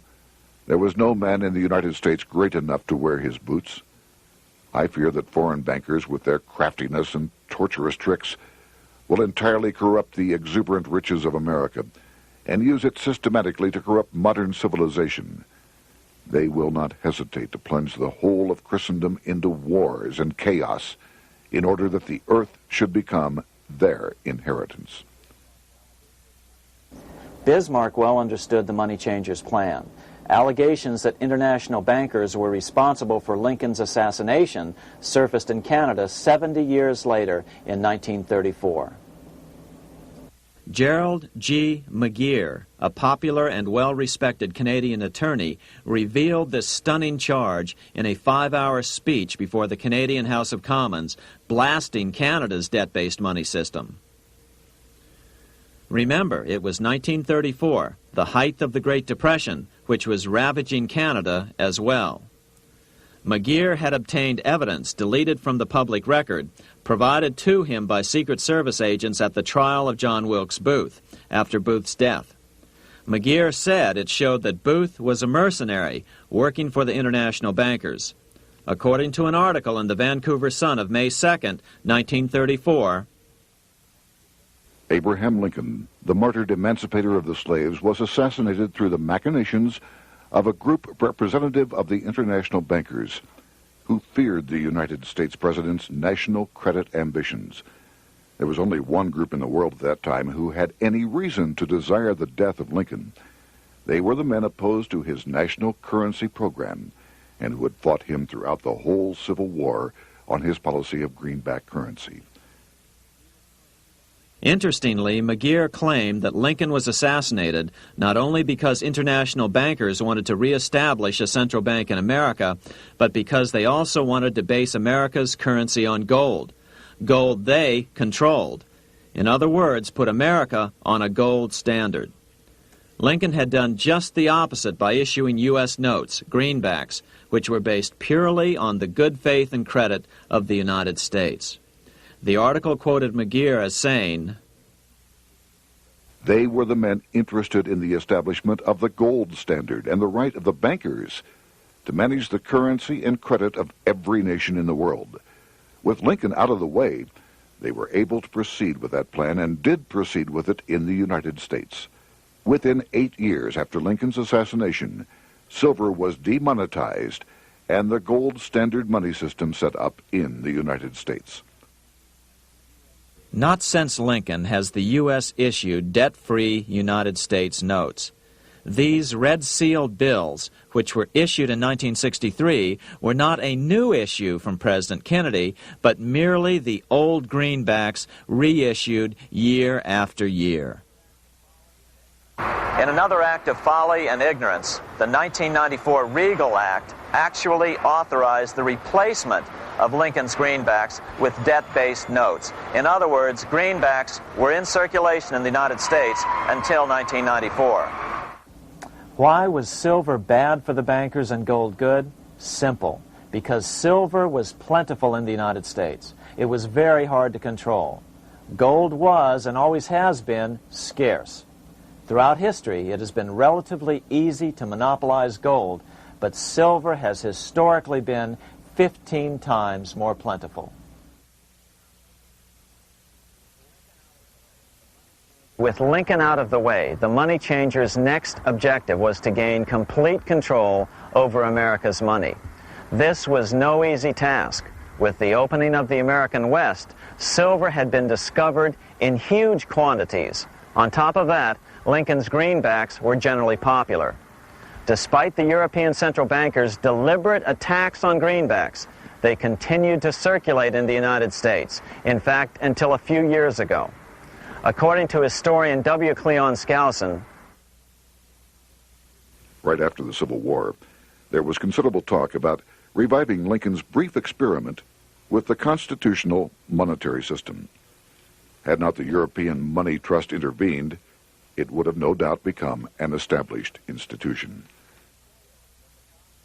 it is clear that the concept of America printing her own debt-free money sent shockwaves throughout the European central banking elite. They watched with horror as Americans clamored for more greenbacks. They may have killed Lincoln, but support for his monetary ideas grew. On April 12, 1866, nearly 1 year to the day of Lincoln's assassination, Congress went to work at the bidding of the European central banking interests. It passed the Contraction Act, authorizing the Secretary of the Treasury to begin to retire some of the greenbacks in circulation and thereby contract the money supply. Authors Theodore R. Thorin and Richard F. Warner explained the results of the money contraction in their classic book on the subject, The Truth in Money Book. The hard times which occurred after the Civil War could have been avoided if the greenback legislation had continued as President Lincoln had intended.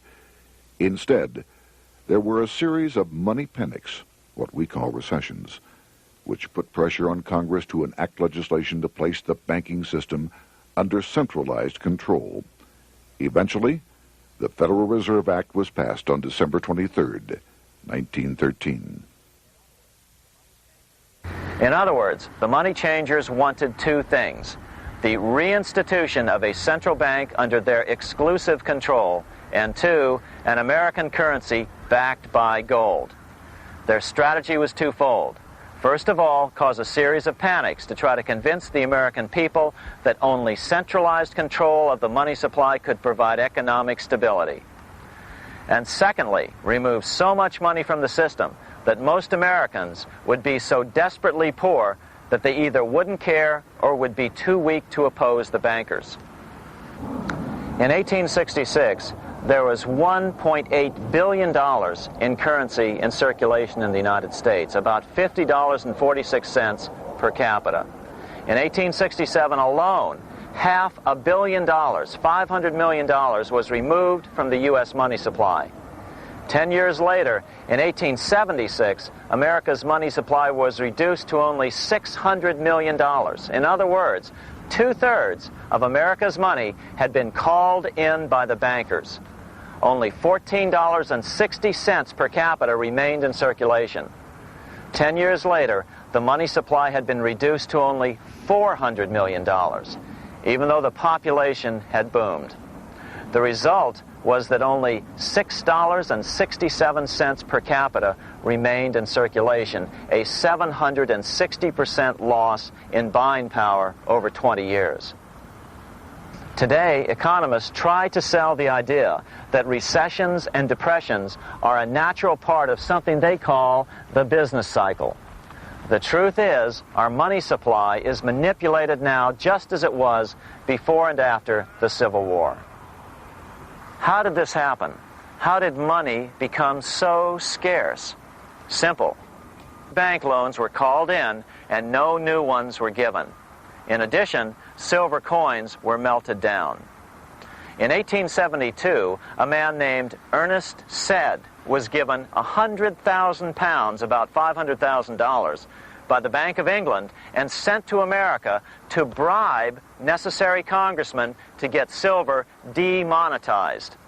He was told that if that was not sufficient, to draw an additional 100,000 pounds or as much more as was necessary. The next year, Congress passed the Coinage Act of 1873, and the minting of silver dollars abruptly stopped. In fact, Representative Samuel Hooper, who introduced the bill in the House, acknowledged that Mr. Sed actually drafted the legislation. But it gets even worse than that. In 1874, Sed himself admitted who was behind the scheme. I went to America in the winter of 1872-73, authorized to secure, if I could, the passage of a bill demonetizing silver. It was in the interest of those I represented, the governors of the Bank of England, to have it done. By 1873, gold coins were the only form of coin money. But the contest over control of America's money was not yet over. Only 3 years later, in 1876, with 1/3 of America's workforce unemployed, the population was growing restless. People were clamoring for a return to the greenback money system of President Lincoln or a return to silver money, anything that would make money more plentiful. That year, Congress created the United States Silver Commission to study the problem. Their report clearly blamed the monetary contraction on the national bankers. The report is interesting because it compares the deliberate money contraction by the national bankers after the Civil War to the fall of the Roman Empire. The disaster of the Dark Ages was caused by decreasing money and falling prices. Without money, civilization could not have had a beginning, and with a diminishing supply, it must languish, and unless relieved, finally perish. At the Christian era, the metallic money of the Roman Empire amounted to $1,800,000,000. By the end of the 15th century, it had shrunk to less than $200 million. History records no other such disastrous transition as that from the Roman Empire to the Dark Ages.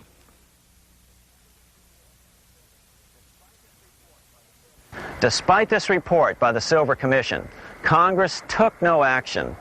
The next year, 1877, riots broke out from Pittsburgh to Chicago. The torches of starving vandals lit up the sky. The bankers huddled to decide what to do. They decided to hang on. Now that they were back in control to a certain extent, they were not about to give it up. At the meeting of the American Bankers Association that year, they urged their membership to do everything in their power to put down the notion of a return to greenbacks. The ABA Secretary, James Buell, authored a letter to the members which blatantly called on the banks to subvert not only Congress, but the press. It is advisable to do all in your power to sustain such prominent daily and weekly newspapers, especially the agricultural and religious press, as will oppose the greenback issue of paper money, and that you will also withhold patronage from all applicants who are not willing to oppose the government issue of money. To repeal the act creating banknotes or to restore to circulation the government issue of money will be to provide the people with money and will therefore seriously affect our individual profits as bankers and lenders. See your congressman at once and engage him to support our interest that we may control legislation. As political pressure mounted in Congress for change, the press tried to turn the American people away from the truth. The New York Tribune put it this way on January 10th, 1878. "The capital of the country is organized at last, and we will see whether Congress will dare to fly in its face." But it didn't work entirely. On February 28, 1878, Congress passed the Sherman Law, allowing the minting of a limited number of silver dollars, ending the 5-year hiatus. This did not end gold backing of the currency, however, nor did it completely free silver. Previous to 1873, anyone who brought silver to the U.S. Mint could have it struck into silver dollars free of charge. No longer. But at least some money began to flow back into the economy again. With no further threat to their control, the bankers loosened up on loans, and the post-Civil War depression was finally ended. 3 years later, the American people elected Republican James Garfield president. Garfield understood how the economy was being manipulated. As a congressman, he had been chairman of the Appropriations Committee and was a member of Banking and Currency. After his inauguration, he slammed the money changers publicly in 1881. Whoever controls the volume of money in any country is absolute master of all industry and commerce. And when you realize that the entire system is very easily controlled, one way or another, by a few powerful men at the top, you will not have to be told how periods of inflation and depression originate. Unfortunately, within a few weeks of making this statement, on July 2nd of 1881, President Garfield was assassinated.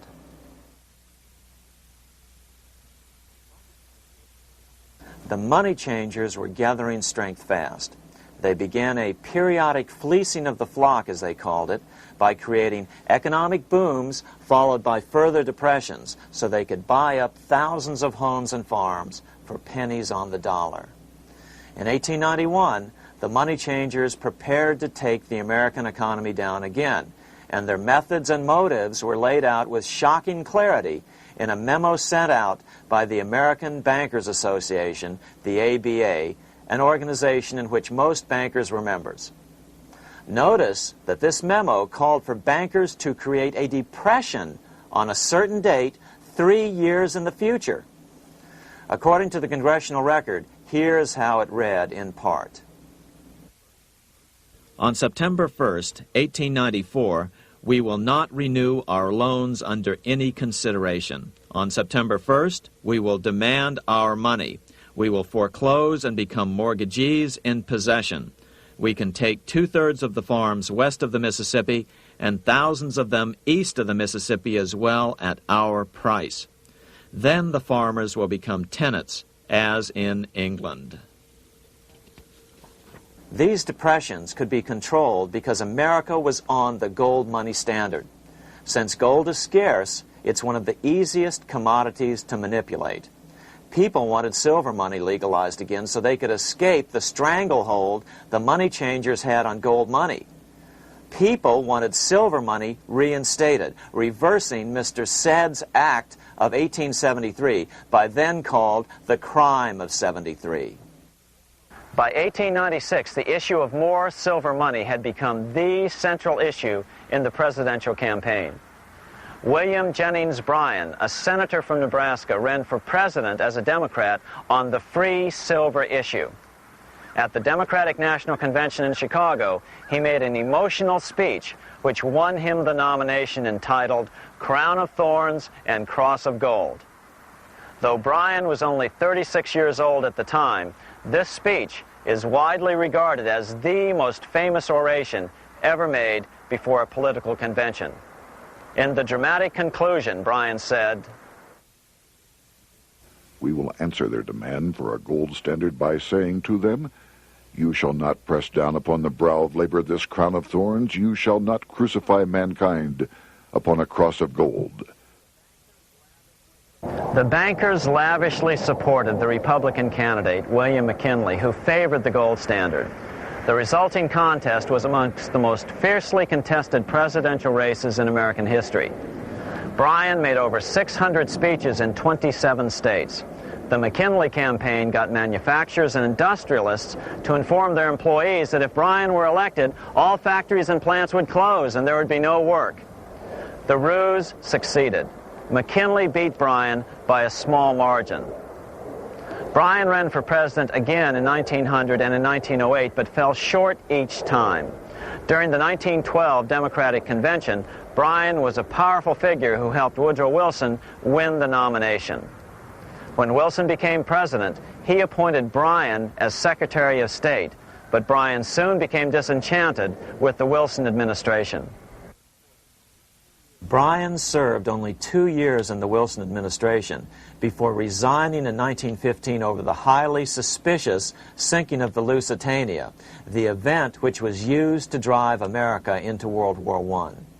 Although William Jennings Bryan never gained the presidency, his efforts delayed the money changers for 17 years from attaining their next goal, a new, privately owned central bank for America.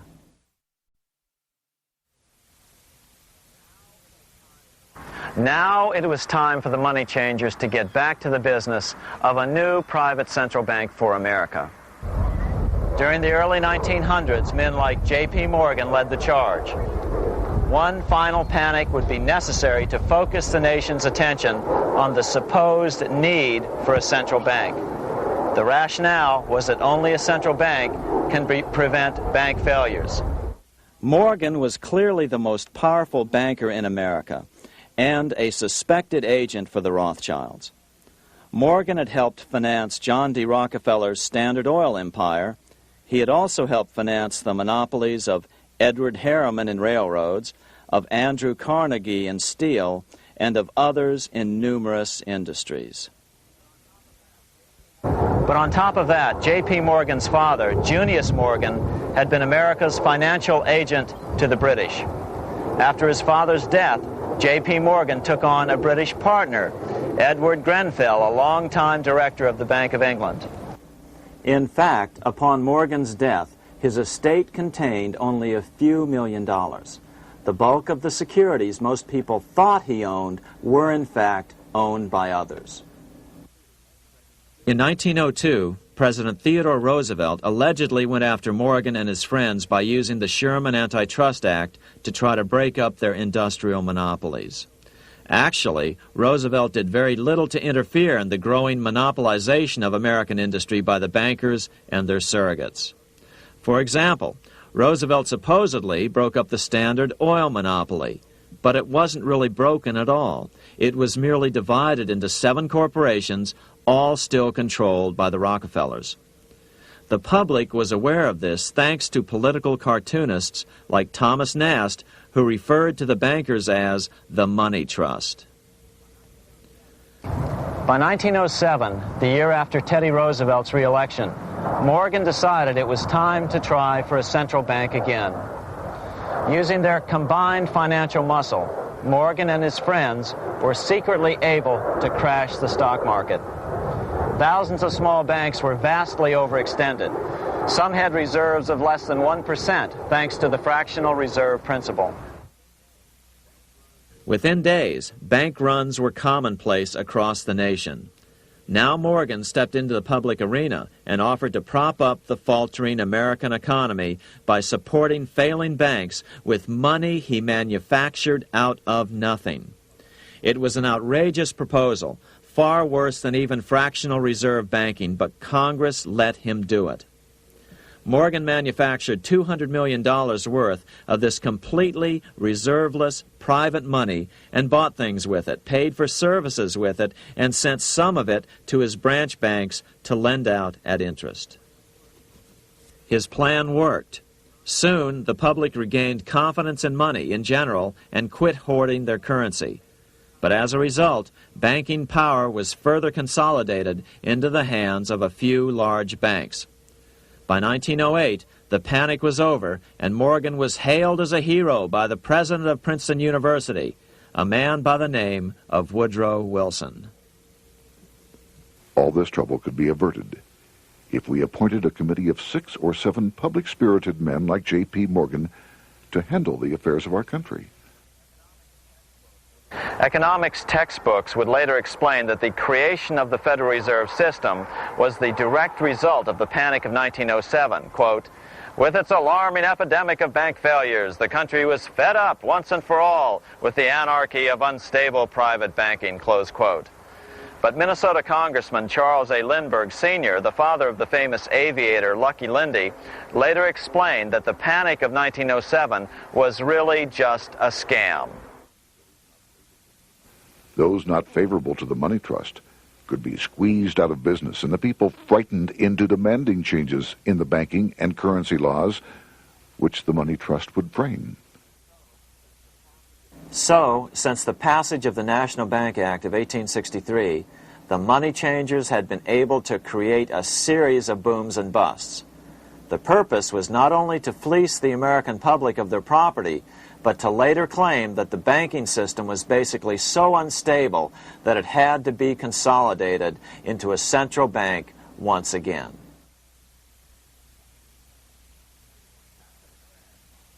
After the crash, Teddy Roosevelt, in response to the panic of 1907, signed into law a bill creating something called the National Monetary Commission.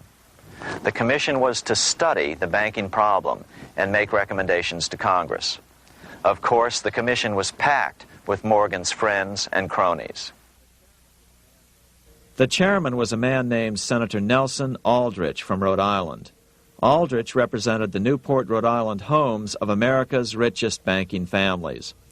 His daughter married John D. Rockefeller, Jr., and together they had 5 sons: John, Nelson, who would become vice president in 1974, Lawrence, Winthrop, and David, the head of the Council on Foreign Relations and former chairman of Chase Manhattan Bank. As soon as the National Monetary Commission was set up, Senator Aldrich immediately embarked on a 2-year tour of Europe, where he consulted at length with the private central bankers in England, France, and Germany. The total cost of his trip alone to the taxpayers was $300,000, an astronomical sum in those days. Shortly after his return, on the evening of November 22, 1910, some of the wealthiest and most powerful men in America boarded Senator Aldrich's private rail car and in the strictest secrecy journeyed to this place, Jekyll Island, off the coast of Georgia. With the group came Paul Warburg. Warburg had been given a $500,000 per year salary to lobby for the passage of a privately owned central bank in America by the investment firm Kuhn, Loeb and Company. Warburg's partner in this firm was a man named Jacob Schiff, the grandson of the man who shared the Greenshield house with the Rothschild family in Frankfurt. Schiff, as we'll find out later, was in the process of spending $20 million to finance the overthrow of the Tsar in Russia. These three European banking families, the Rothschilds, the Warburgs, and the Schiffs, were interconnected by marriage down through the years, just as their American banking counterparts, the Morgans, Rockefellers, and Aldriches were. Secrecy was so tight that all 7 primary participants were cautioned to use only first names to prevent servants from learning their identities. Years later, one participant, Frank Vanderlip, president of National City Bank of New York and a representative of the Rockefeller family, confirmed the Jekyll Island trip in a February 9, 1935 edition of the Saturday Evening Post. I was as secretive, indeed as furtive as any conspirator. Discovery we knew simply must not happen, or else all our time and effort would be wasted.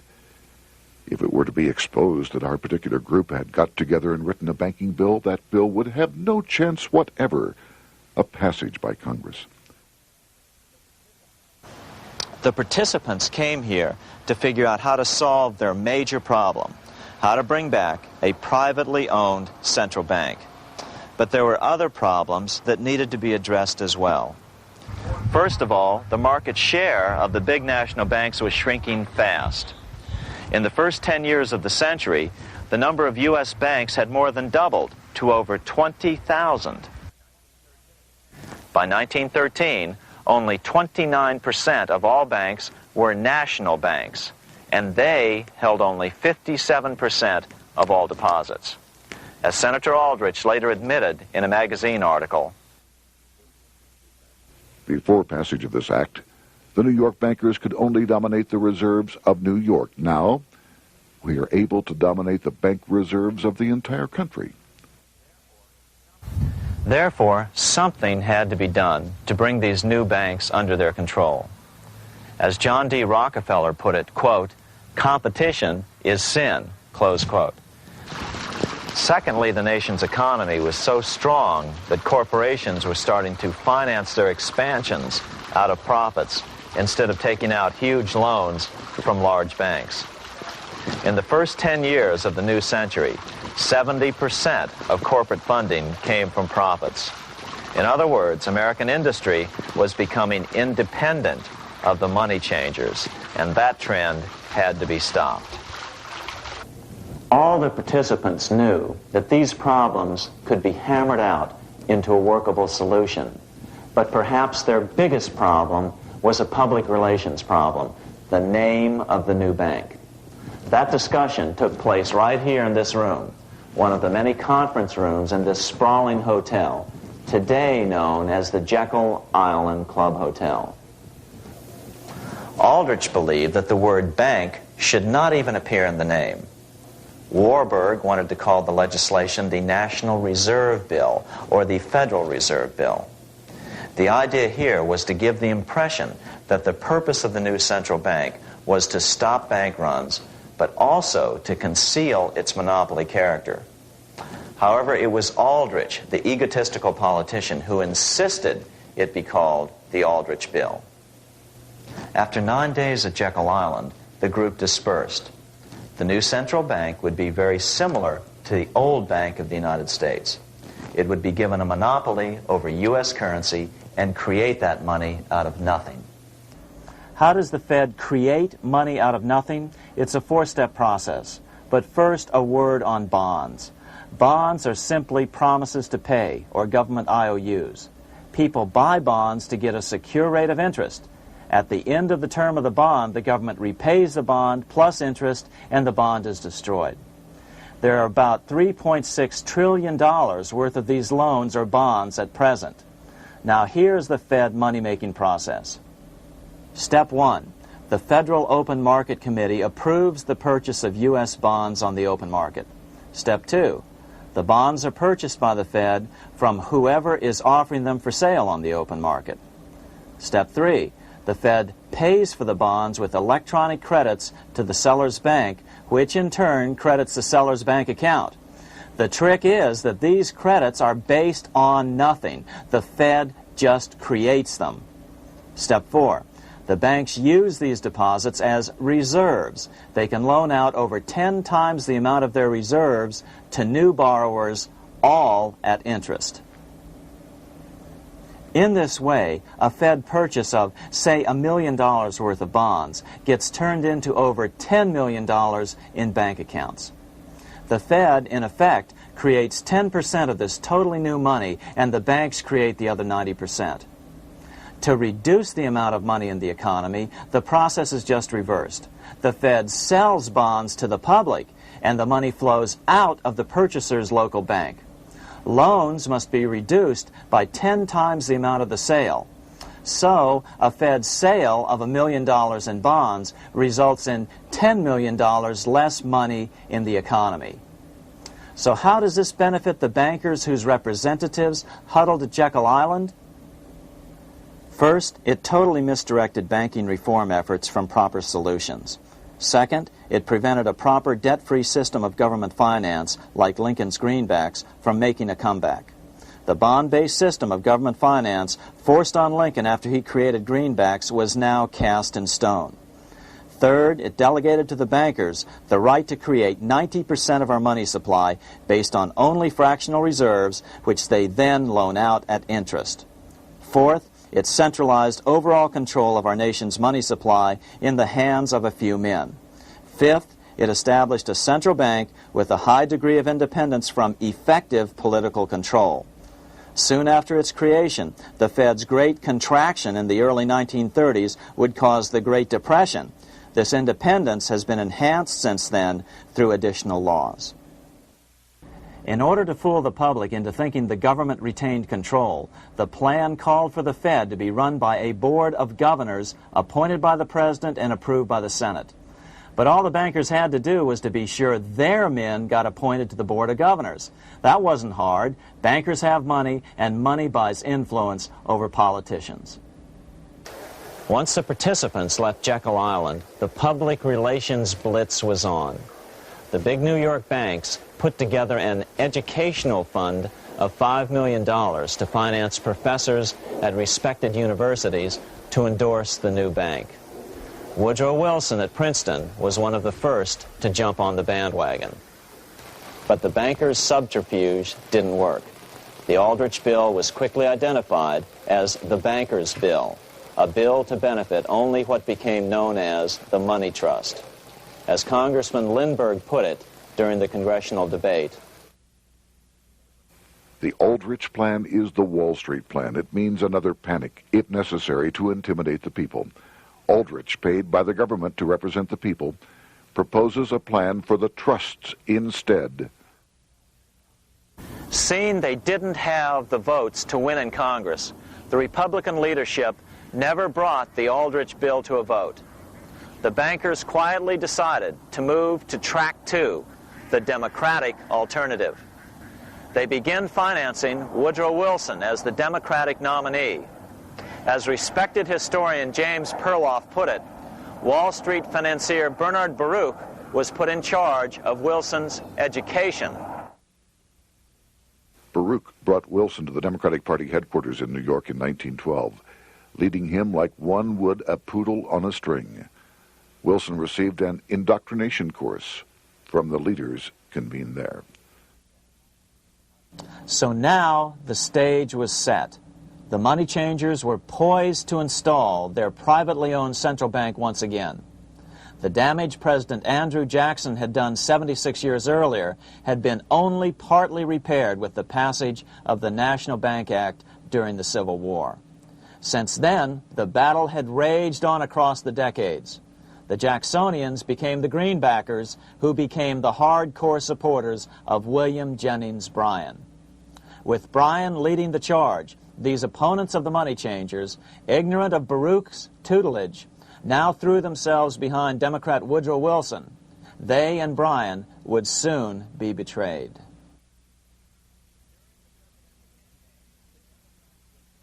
During the presidential campaign, the Democrats were careful to pretend to oppose the Aldrich bill. As Representative Lewis McFadden, himself a Democrat, as well as chairman of the House Banking and Currency Committee, explained it 20 years after the fact. The Aldrich bill was condemned in the platform. When Woodrow Wilson was nominated, the men who ruled the Democratic Party promised the people that if they were returned to power, there would be no central bank established here while they held the reins of government.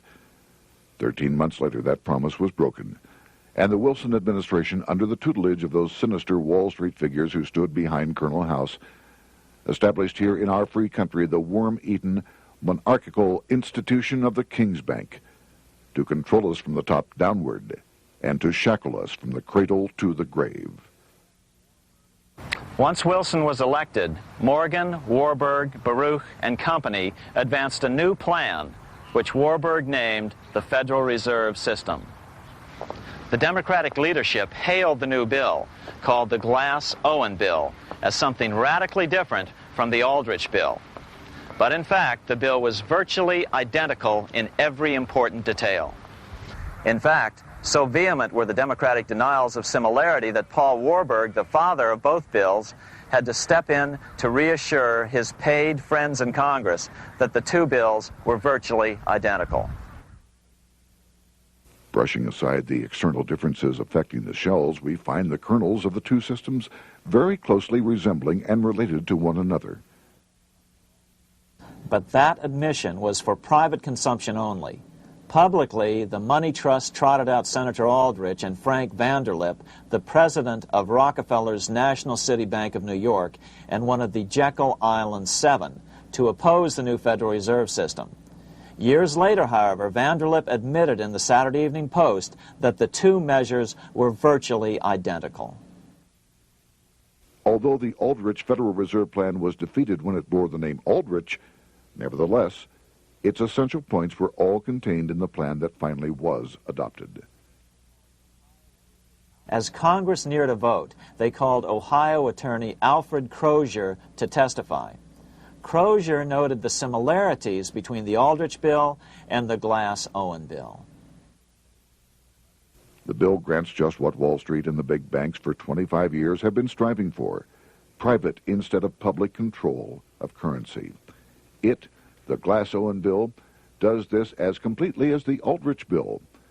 Both measures rob the government and the people of all effective control over the public's money, and vest in the banks exclusively the dangerous power to make money among the people scarce or plenty. During the debate on the measure, senators complained that the big banks were using their financial muscle to influence the outcome. "There are bankers in this country who are enemies of the public welfare," said one senator. What an understatement. Despite the charges of deceit and corruption, the bill was finally snuck through the Senate on December 22, 1913, after most senators had left town for the holidays, after having been assured by the leadership that nothing would be done until long after the Christmas recess. On the day the bill was passed, Congressman Lindbergh prophetically warned his countrymen that this act establishes the most gigantic trust on earth. When the president signs this bill, the invisible government by the monetary power will be legalized. The people may not know it immediately, but the day of reckoning is only a few years removed. The worst legislative crime of the ages is perpetrated by this banking bill. On top of all this, only weeks earlier, Congress had finally passed a bill legalizing income tax. Why was the income tax law important? Because bankers finally had in place a system which would run up a virtually unlimited federal debt. How would the interest on this debt be repaid? Never mind the principal. Remember, a privately owned central bank creates the principal out of nothing. The federal government was small then. Up to then, it had subsisted merely on tariffs and excise taxes. No, just as with the Bank of England, the interest payments had to be guaranteed by direct taxation of the people. The money changers knew that if they had to rely on contributions from the states, eventually the individual state legislatures would revolt and either refuse to pay the interest on their own money or at least bring political pressure to bear to keep the debt small. It is interesting to note that in 1895, the Supreme Court had found a similar income tax law to be unconstitutional. The Supreme Court even found a corporate income tax law unconstitutional in 1909. As a result, Senator Aldrich hustled a bill for a constitutional amendment allowing income tax through the Congress. The proposed 16th Amendment to the Constitution was then sent to the state legislatures for approval. But some critics claim that the 16th Amendment was never ratified by the necessary 3/4 of the states. In other words, the 16th Amendment may not be legal. But the money changers were in no mood to debate the fine points. By October of 1913, Senator Aldrich had hustled the income tax bill through Congress. Without the power to tax the people directly and bypass the states, the Federal Reserve Bill would be far less useful to those who wanted to drive America deeply into their debt. A year after the passage of the Federal Reserve Bill, Congressman Lindbergh explained how the Fed created what we have come to call the business cycle and how they use it to their advantage. To cause high prices, all the Federal Reserve Board will do will be to lower the rediscount rate, producing an expansion of credit and a rising stock market. Then, when businessmen are adjusted to these conditions, it can check prosperity in mid-career by arbitrarily raising the rate of interest. It can cause the pendulum of a rising and falling market to swing gently back and forth by slight changes in the discount rate, or cause violent fluctuations by a greater rate variation. And in either case, it will possess inside information as to financial conditions and advanced knowledge of the coming change, either up or down. This is the strangest, most dangerous advantage ever placed in the hands of a special privileged class by any government that ever existed. The system is private, conducted for the sole purpose of obtaining the greatest possible profits from the use of other people's money. They know in advance when to create panics to their advantage. They also know when to stop panic. Inflation and deflation work equally well for them when they control finance. Congressman Lindbergh was correct on all points. What he didn't realize was that most European nations had already fallen prey to the central bankers decades or centuries earlier. But he also mentions the interesting fact that only 1 year later, the Fed had cornered the market in gold. This is how he put it, quote, "Already, the Federal Reserve banks have cornered the gold and gold certificates," close quote. But Congressman Lindbergh was not the only critic of the Fed. Congressman Lewis McFadden, the chairman of the House Banking and Currency Committee from 1920 to 1931, remarked that the Federal Reserve Act brought about a superstate controlled by international bankers and international industrialists acting together to enslave the world for their own pleasure. Notice how McFadden saw the international character of the stockholders of the Federal Reserve. Another chairman of the House Banking and Currency Committee in the 1960s, Wright Patman from Texas, put it this way. In the United States today, we have in effect two governments. We have the duly constituted government, then we have an independent, uncontrolled, and uncoordinated government in the Federal Reserve System, operating the money powers which are reserved to Congress by the Constitution. Even the inventor of the electric light, Thomas Edison, joined the fray in criticizing the system of the Federal Reserve. If our nation can issue a dollar bond, it can issue a dollar bill. The element that makes the bond good makes the bill good also. The difference between the bond and the bill is the bond lets money brokers collect twice the amount of the bond and an additional 20%, whereas the currency pays nobody but those who contribute directly in some useful way. It is absurd to say that our country can issue $30 million in bonds and not $30 million in currency. Both are promises to pay, but one promise fattens the usurers, and the other helps the people. 3 years after the passage of the Federal Reserve Act, even President Wilson began to have second thoughts about what had been unleashed during his first term in office. We have come to be one of the worst ruled, one of the most completely controlled governments in the civilized world, no longer a government of free opinion, no longer a government by a vote of the majority, but a government by the opinion and duress of a small group of dominant men. Some of the biggest men in the United States in the field of commerce and manufacture are afraid of something. They know that there is a power somewhere so organized, so subtle, so watchful, so interlocked, so complete, so pervasive, that they had better not speak above their breath when they speak in condemnation of it. Before his death in 1924, President Wilson realized the full extent of the damage he had done to America when he confessed, "I have unwittingly ruined my government." So finally, the money changers, those who profit by manipulating the amount of money in circulation, had their privately owned central bank installed again in America. The major newspapers, which they also owned, hailed passage of the Federal Reserve Act of 1913, telling the public that now depressions could be scientifically prevented. The fact of the matter was that now depressions could be scientifically created.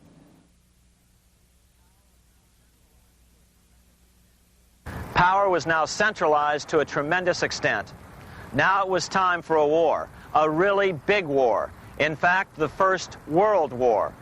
Of course, to the central bankers, the political issues of war don't matter nearly as much as the profit potential, and nothing creates debts like warfare.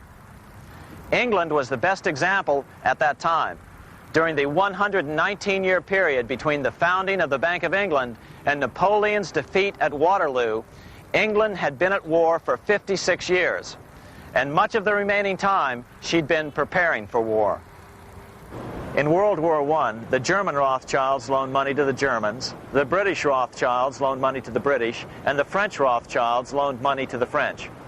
In America, J.P. Morgan was the sales agent for war materials to both the British and the French. In fact, 6 months into the war, Morgan became the largest consumer on earth, spending $10 million a day. His offices here at 23 Wall Street were mobbed by brokers and salesmen trying to cut a deal. In fact, it got so bad that the bank had to post guards at every door and at the partners' homes as well. Many other New York bankers made out as well from the war. President Wilson appointed Bernard Baruch to head the War Industries Board. According to historian James Perloff, both Baruch and the Rockefellers profited by some $200 million during the war. But profits were not the only motive. There was also revenge. The money changers never forgave the czars for their support of Lincoln during the Civil War. Also, Russia was the last major European nation to refuse to give in to the privately owned central bank scheme. 3 years after World War I broke out, the Russian Revolution toppled the Tsar and installed the scourge of communism. Jacob Schiff of Kuhn Loeb and Company bragged from his deathbed that he had spent $20 million towards the defeat of the Tsar. Money was funneled from England to support the revolution as well.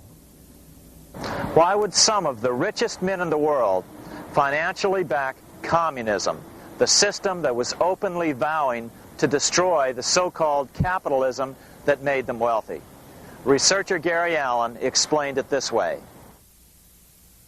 If one understands that socialism is not a share the wealth program, but is in reality a method to consolidate and control the wealth, then the seeming paradox of super-rich men promoting socialism becomes no paradox at all. Instead, it becomes logical, even the perfect tool of power-seeking megalomaniacs. Communism, or more accurately socialism, is not a movement of the downtrodden masses, but of the economic elite.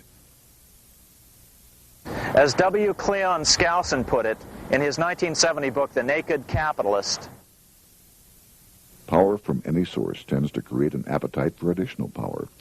It was almost inevitable that the super-rich would one day aspire to control not only their own wealth, but the wealth of the whole world.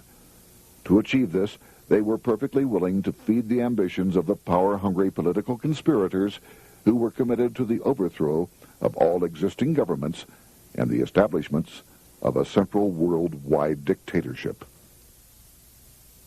but what if these revolutionaries get out of control and try to seize power from the super-rich? After all, it was Mao Zedong who in 1938 stated his position concerning power. Political power grows out of the barrel of a gun. The Wall Street, London axis elected to take the risk. The master planners attempted to control revolutionary communist groups by feeding them vast quantities of money when they obeyed and contracting their money supply or even financing their opposition if they got out of control.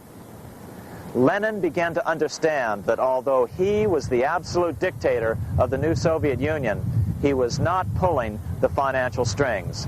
Someone else was silently in control. The state does not function as we desired. The car does not obey. A man is at the wheel and seems to lead it, but the car does not drive in the desired direction. It moves as another force wishes.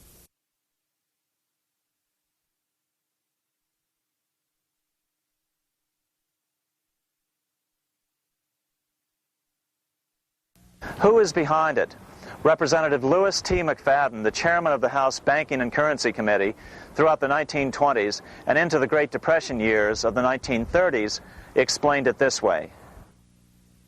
The course of Russian history has indeed been greatly affected by the operations of international bankers. The Soviet government has been given United States Treasury funds by the Federal Reserve Board, acting through the Chase Bank.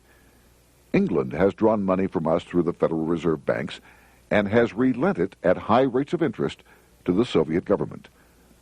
The Dnipro Dam was built with funds unlawfully taken from the United States Treasury by the corrupt and dishonest Federal Reserve Board and the Federal Reserve banks.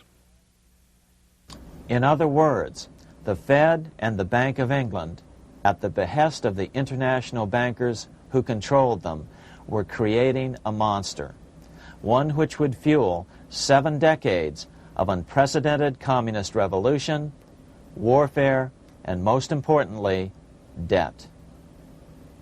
In case you think there's some chance that the money changers got communism going and then lost control, in 1992, the Washington Times reported that Russian President Boris Yeltsin was upset that most of the incoming foreign aid was being siphoned off, quote, straight back into the coffers of Western banks in debt service, close quote. No one in his right mind would claim that a war as large as World War I had a single cause. Wars are complex things with many causative factors.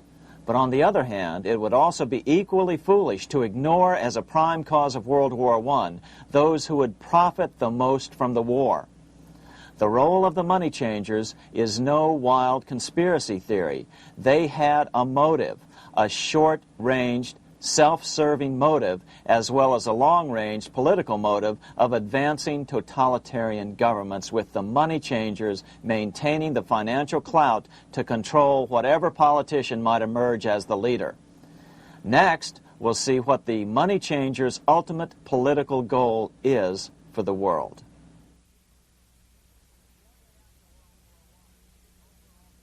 Shortly after World War I, the overall political agenda of the money changers began to be clear. Now that they controlled national economies individually, the next step was the ultimate form of consolidation, world government. The new world government proposal was given top priority at the Paris Peace Conference after World War I. It was called the League of Nations, but much to the surprise of Paul Warburg and Bernard Baruch, who attended the peace conference with President Wilson, the world was not yet ready to dissolve national boundaries. Nationalism still beats strong in the human breast. For example, Lord Curzon, the British Foreign Secretary, called the League of Nations a good joke, even though it was the stated policy of the British government to support it. To the humiliation of President Wilson, the U.S. Congress wouldn't ratify the League either, despite the fact that it had been ratified by many other nations. Without money flowing from the U.S. Treasury, the League died. After World War I, the American public had grown tired of the internationalist policies of Democrat Woodrow Wilson. In the presidential election of 1920, Republican Warren Harding won a landslide victory with over 60% of the vote. Harding was an ardent foe of both Bolshevism and the League of Nations.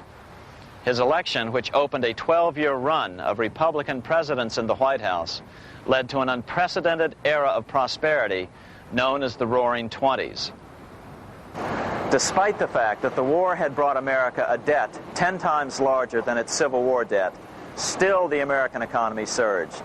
Gold had poured into the country during the war, and it continued to do so afterwards. In the early 1920s, the governor of this bank, the Federal Reserve Bank of New York, a man named Benjamin Strong, met frequently with the secretive and eccentric governor of the Bank of England, Montague Norman. Norman was determined to replace the gold England had lost to the U.S. during World War I and return the Bank of England to its former position of dominance in world finance. On top of that, rich with gold, the American economy might get out of control again, just like it had done after the Civil War. During the next 8 years, under the presidencies of Harding and Coolidge, the huge federal debt built up during World War I was cut by 38%, down to $16 billion, the greatest percentage drop in U.S. history. During the election of 1920, Warren Harding and Calvin Coolidge ran against James Cox, the governor of Ohio, and the little-known Franklin D. Roosevelt, who had previously risen to no higher post than President Wilson's Assistant Secretary of the Navy. After his inauguration, Harding moved quickly to formally kill the League of Nations. Then he quickly moved to reduce domestic taxes while raising tariffs to record heights. Now, this was a revenue policy of which most of the Founding Fathers would certainly have approved. His second year in office, Harding took ill on a train trip in the West and suddenly died. Although no autopsy was performed, the cause was said to be either pneumonia or food poisoning. When Coolidge took over, he continued Harding's domestic economic policy of high tariffs on imports while cutting income taxes. As a result, the economy grew at such a rate that net revenue still increased. Now that had to be stopped. So just as they'd done so frequently before, the money changers decided it was time to crash the American economy. The Federal Reserve began flooding the country with money. They increased the money supply by 62% during these years. Money was plentiful. This is why it was known as the Roaring Twenties. Before his death in 1919, former President Teddy Roosevelt warned the American people what was going on. As reported in the March 27, 1922 edition of the New York Times, Roosevelt said, "These international bankers and Rockefeller Standard Oil interests control the majority of newspapers and the columns of these papers to club into submission or drive out of public office officials who refuse to do the bidding of the powerful, corrupt cliques which compose the invisible government." Just one day before, in the New York Times, the mayor of New York, John Hylan, quoted Roosevelt and blasted those he saw as taking control of America, its political machinery, and its press. The warning of Theodore Roosevelt has much timeliness today, for the real menace of our republic is this invisible government which, like a giant octopus, sprawls its slimy length over city, state, and nation. It seizes in its long and powerful tentacles our executive officers, our legislative bodies, our schools, our courts, our newspapers, and every agency created for the public protection.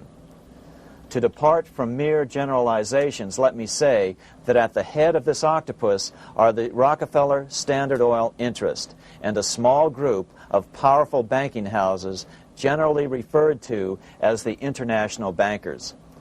The little coterie of powerful international bankers virtually run the United States government for their own selfish purposes. They practically control both parties, write political platforms, make cat's paws of party leaders, use the leading men of private organizations, and resort to every device to place a nomination for high public office only such candidates as will be amenable to the dictates of corrupt big business. These international bankers and Rockefeller Standard Oil interests control the majority of newspapers and magazines in this country. Why didn't people listen to such strong warnings and demand that Congress reverse its 1913 passage of the Federal Reserve Act? Because remember, it was the 1920s. A steady increase in bank loans contributed to a rising market. In other words, just as it is today, in times of prosperity, no one wants to worry about economic issues. But there was a dark side to all this prosperity. Businesses expanded and became strung out on credit. Speculation in the booming stock market became rampant. Although everything looked rosy, it was a castle made of sand. When all was in readiness, in April of 1929, Paul Warburg, the father of the Federal Reserve, sent out a secret advisory warning his friends that a collapse and nationwide depression was certain. In August of 1929, the Fed began to tighten money.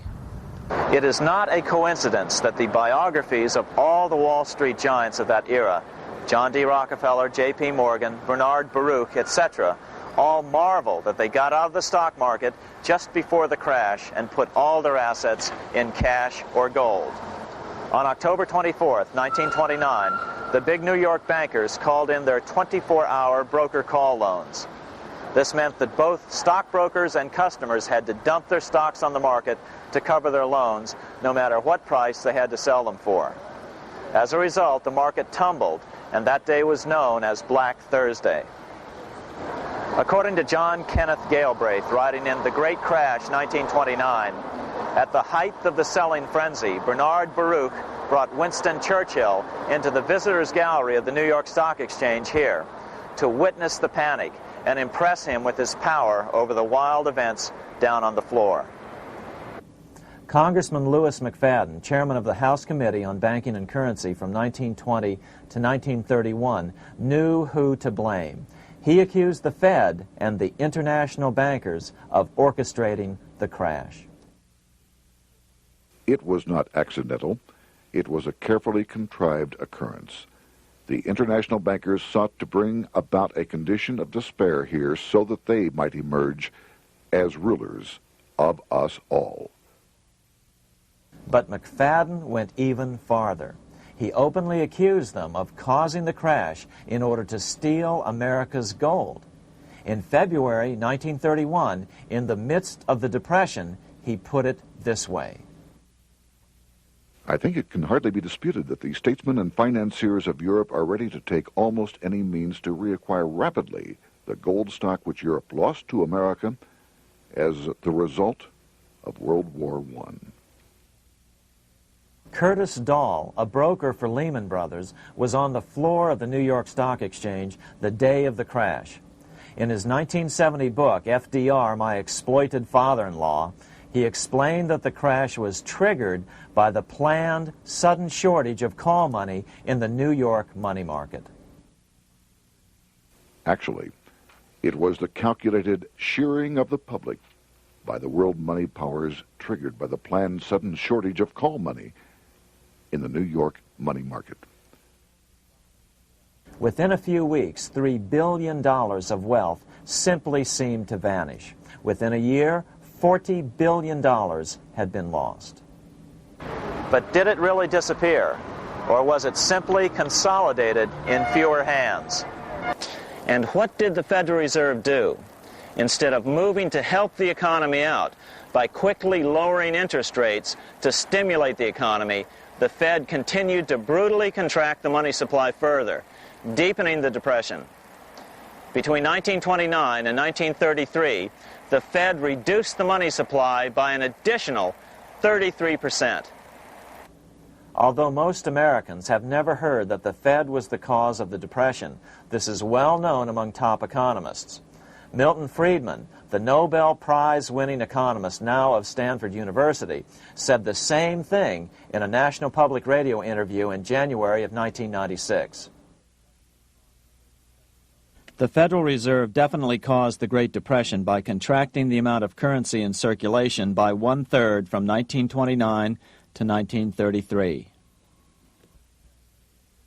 But the money lost by most Americans during the Depression didn't just vanish. It was just redistributed into the hands of those who had gotten out just before the crash and had purchased gold, which is always a safe place to put your money just before a depression. But America's money also went overseas. Incredibly, as President Hoover was heroically trying to rescue banks and prop up businesses, with millions of Americans starving as the Great Depression deepened, millions of dollars were being spent rebuilding Germany from damage sustained during World War I. 8 years before Hitler would invade Poland, Representative Louis McFadden, chairman of the House Banking and Currency Committee, warned Congress that Americans were paying for Hitler's rise to power. After World War I, Germany fell into the hands of the German international bankers. Those bankers bought her, and they now own her lock, stock, and barrel. They have purchased her industries, they have mortgages on her soil, they control her production, they control all her public utilities. The international German bankers have subsidized the present government of Germany, and they have also supplied every dollar of the money Adolf Hitler has used in his lavish campaign to build up a threat to the government of Brüning. When Brüning fails to obey the orders of the German international bankers, Hitler is brought forth to scare the Germans into submission. Through the Federal Reserve Board, over $30 billion of American money has been pumped into Germany. You have all heard of the spending that's taken place in Germany. Modernistic dwellings, her great planetariums, her gymnasiums, her swimming pools, her fine public highways, her perfect factories. All this was done on our money. All this was given to Germany through the Federal Reserve Board. The Federal Reserve Board has pumped so many billions of dollars into Germany that they dare not name the total. Franklin D. Roosevelt was swept into office during the 1932 presidential election. Once Roosevelt was in office, however, sweeping emergency banking measures were immediately announced, which did nothing but increase the Fed's power over the money supply. Then, and only then, did the Fed finally begin to loosen the purse strings and feed new money out to the starving American people. At first, Roosevelt railed against the money changers as being the cause of the Depression. Believe it or not, this is what he said on March 4th, 1933, in his inaugural address. Practices of the unscrupulous money changers stand indicted in the court of public opinion, rejected by the hearts and minds of men. The money changers have fled from their high seats in the temple of our civilization. But 2 days later, Roosevelt declared a bank holiday and closed all banks. Later that year, Roosevelt outlawed private ownership of all gold bullion and all gold coins with the exception of rare coins. Most of the gold in the hands of the average American was in the form of gold coins. The new decree was, in effect, a confiscation. Those who didn't comply risk as much as 10 years in prison and a $10,000 fine, the equivalent of $100,000 today. Out in small-town America, some people didn't trust Roosevelt's order. Many were torn between keeping their hard-earned wealth or obeying the government. Those who did turn in their gold were paid the official price for it, $20.66 per ounce. So unpopular was the confiscation order that no one anywhere in government would take credit for authoring it. No congressman claimed it. At the signing ceremony, President Roosevelt made it clear to all present that he was not the author of it and publicly stated that he had not ever read it. Even his Secretary of the Treasury said he'd never read it either, saying it was, quote, what the experts wanted. Roosevelt convinced the public to give up their gold by saying that pooling the nation's resources was necessary to get America out of the Depression. With great fanfare, he ordered a new bullion depository built to hold the mountain of gold the U.S. government was illegally confiscating. By 1936, the U.S. bullion depository at Fort Knox was completed, and in January 1937, the gold began to flow into it. The rip-off of the ages was about to proceed. In 1935, once the gold had all been turned in, the official price of gold was suddenly raised to $35 per ounce. But the catch was, only foreigners could sell their gold at the new higher price. The money changers who had heeded Warburg's note and gotten out of the stock market just before the crash and bought gold at $20.66 per ounce, then shipped it to London, could now bring it back and sell it back to the government, nearly doubling their money while the average American starved.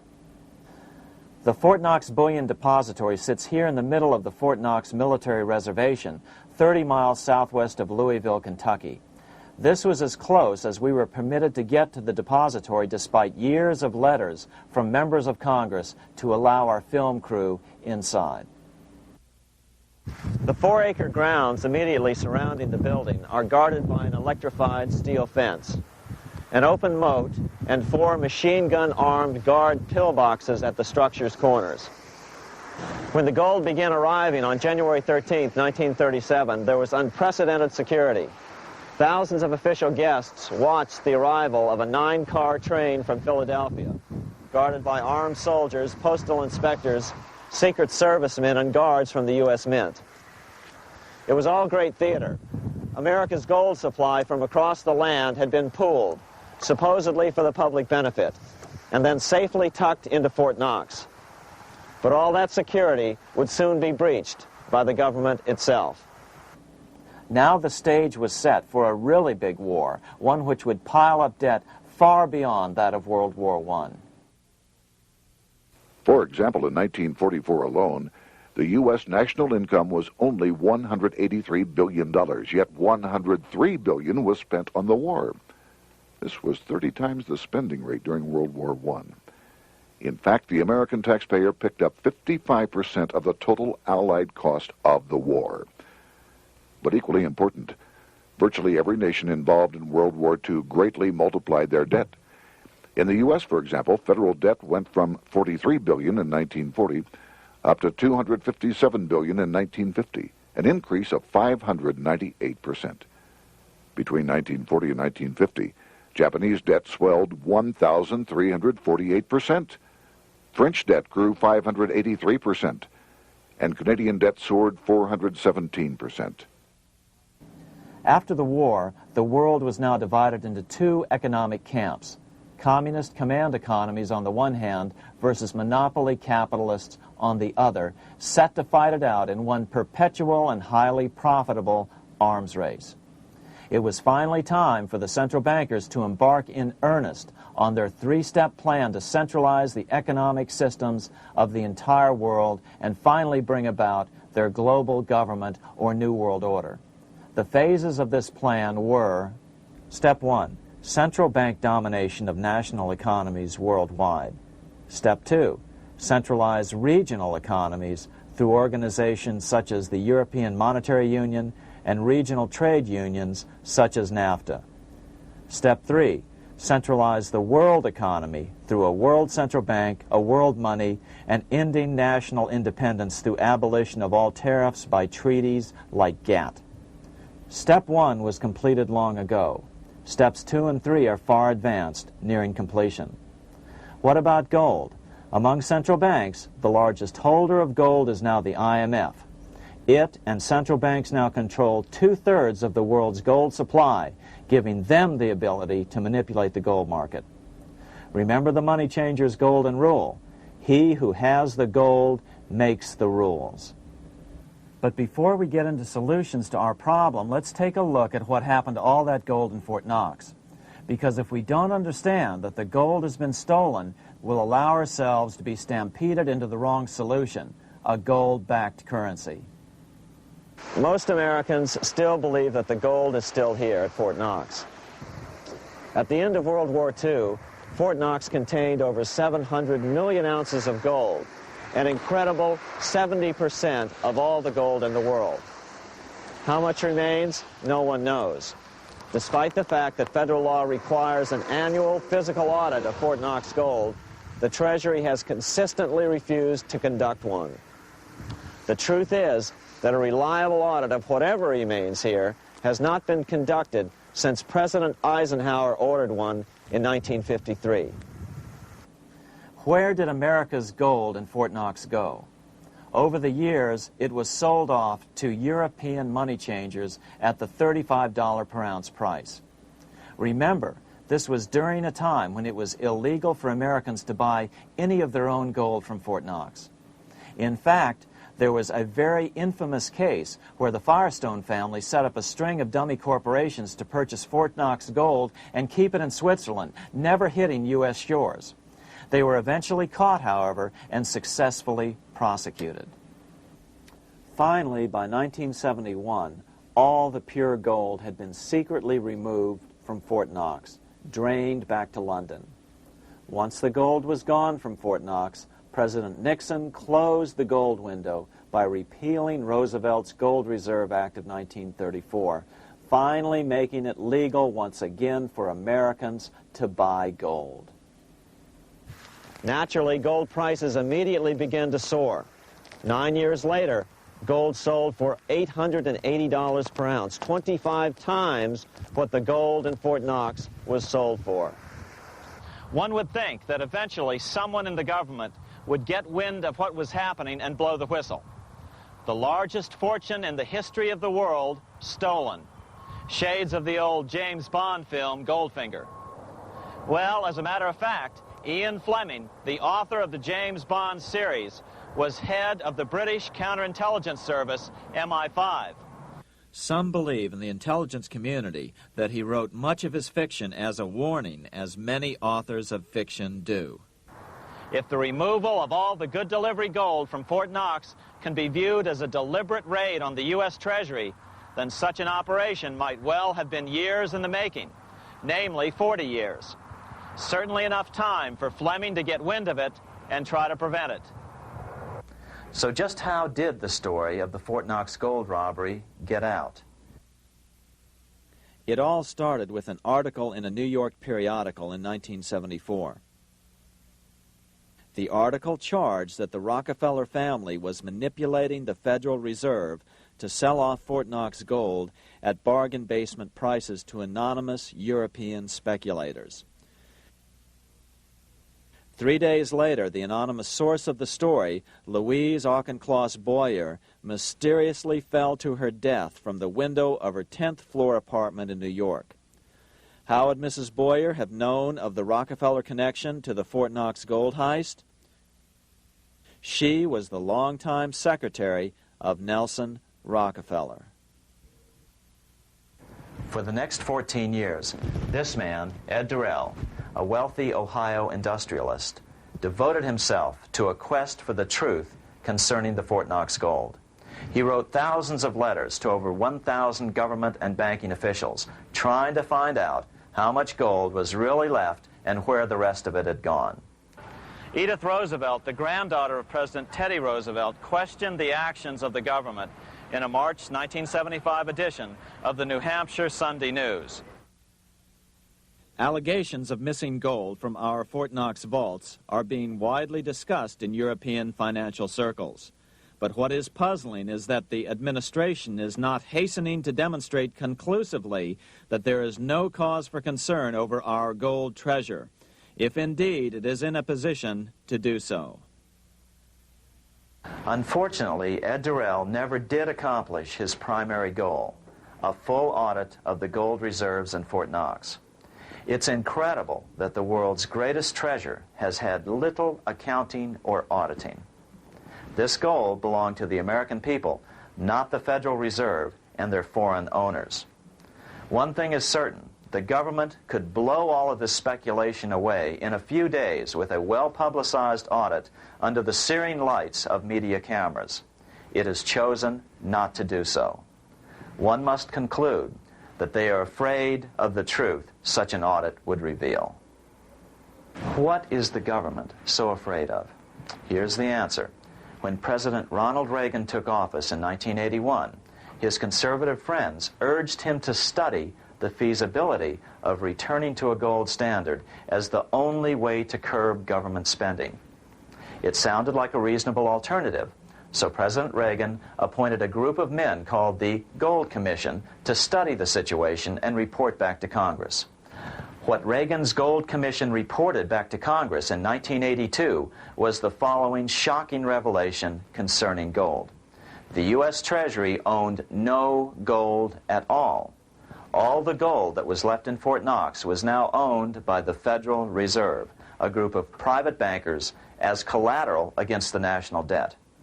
The truth of the matter is that never before has so much money been stolen from the hands of the general public and put into the hands of a small group of private investors, the money changers.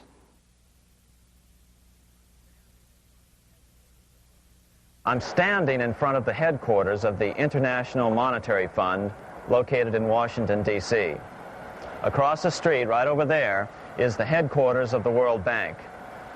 What are these organizations and who controls them? And most importantly, are they about to create a huge worldwide depression? Let us step back in time for a moment to the aftermath of World War I. People were tired of war, so under the guise of peacemaking, the international bankers devised a plan to consolidate power even further. Claiming only an international government would stem the tide of world wars, the money changers pushed forward a proposal for world government which stood on three legs. A world central bank to be called the Bank of International Settlements, a world judiciary to be called the World Court located in The Hague, the Netherlands, and a world executive and legislature to be called the League of Nations. As President Clinton's mentor, Georgetown historian Carroll Quigley wrote in his 1966 book, Tragedy and Hope, the powers of financial capitalism had a far-reaching plan, nothing less than to create a world system of financial control in private hands, able to dominate the political system of each country and the economy of the world as a whole. This system was to be controlled in a feudalistic fashion by the central banks of the world, acting in concert by secret agreements arrived at in frequent meetings and conferences. The apex of the system was to be the Bank for International Settlements in Bâle, Switzerland, a private bank owned and controlled by the world central banks, which were themselves private corporations. Each central bank sought to dominate its government by its ability to control treasury loans, to manipulate foreign exchanges, to influence the level of economic activity in the country, and to influence cooperative politicians by subsequent economic rewards in the business world. Despite intense pressure from the international bankers and the press, a handful of U.S. senators, led by Senator Henry Cabot Lodge, kept the U.S. out of these schemes. Without U.S. participation, the League was doomed. Incredibly, even though the U.S. rejected the World Central Bank, the BIS, the New York Federal Reserve ignored its government and arrogantly sent representatives to Switzerland to participate in the central bankers' meeting right up until 1994, when the U.S. was finally officially dragged into it. Their world government schemes thwarted, the bankers resorted to the old formula, another war to wear down the resistance to world government while reaping handsome profits. To this end, Wall Street helped resurrect Germany through the Thyssen banks, which were affiliated with the Harriman interest in New York, just as the Chase Bank had assisted in the financing of the Bolshevik Revolution in Russia during World War I. Chase Bank was controlled by the Rockefeller family. Subsequently, it was merged with Warburg's Manhattan Bank to form the Chase Manhattan Bank. Now this has merged with Chemical Bank of New York, making it the largest Wall Street bank. Their strategy worked. Even before World War II was over, world government was back on track. In 1944, at Bretton Woods, New Hampshire, the International Monetary Fund and the World Bank were approved with full U.S. participation. The Second League of Nations, renamed the United Nations, was approved in 1945. Soon, a new international court system was functioning as well. All effective opposition to these international bodies before the war had evaporated in the heat of war, just as planned. These new organizations simply repeated on a world scale what the National Banking Act of 1864 and the Federal Reserve Act of 1913 had established in the U.S. They created a banking cartel composed of the world's central banks, which gradually assumed the power to dictate credit policies to the banks of all the nations. For example, just as the Federal Reserve Act authorized the creation of a new national fiat currency called Federal Reserve Notes, the IMF has been given the authority to issue a world fiat money called Special Drawing Rights, or SDRs. To date, the IMF has created in excess of $30 billion worth of SDRs. Member nations are being pressured to make their currencies fully exchangeable for SDRs.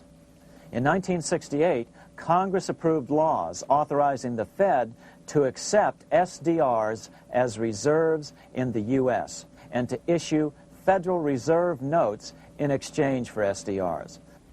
What does that mean? It means that in the U.S., SDRs are already a part of our lawful money. And what about gold? SDRs are already partially backed by gold. And with 2/3 of world gold now in the hands of central banks, the money changers can go about structuring the world's economic future in whichever way they deem most profitable. Keep in mind, just as the Fed is controlled by its Board of Governors, the IMF is controlled by its Board of Governors, which are either the heads of the different central banks or the heads of the various national treasury departments dominated by their central banks. Voting power in the IMF gives the U.S. and the U.K., that is to say the Fed and the Bank of England, effective control. Just as the Fed controls the amount of money in the U.S., the BIS, IMF, and World Bank control the money supply for the world. So we see the repetition of the old goldsmith's fraud replicated on the national scale with central banks like the Fed and on the international scale by the three arms of the world central bank. Is this organization of the BIS, the IMF, and the World Bank, which we refer to collectively as the World Central Bank, presently expanding and contracting world credit? Yes. Regulations put into effect in 1988 by the BIS required the world's bankers to raise their capital and reserves to 8% of liabilities by 1992. Increased capital requirements put an upper limit to the fractional reserve lending, similar to the way cash reserve requirements do. What has this seemingly insignificant regulation made in a Swiss city 8 years ago meant to the world? It means our banks cannot loan more and more money to buy more and more time before the next depression, as a maximum loan ratio is now set. It means those nations with the lowest bank reserves in their systems have already felt the terrible effects of this credit contraction as their banks scrambled to raise money to increase their reserves to 8%.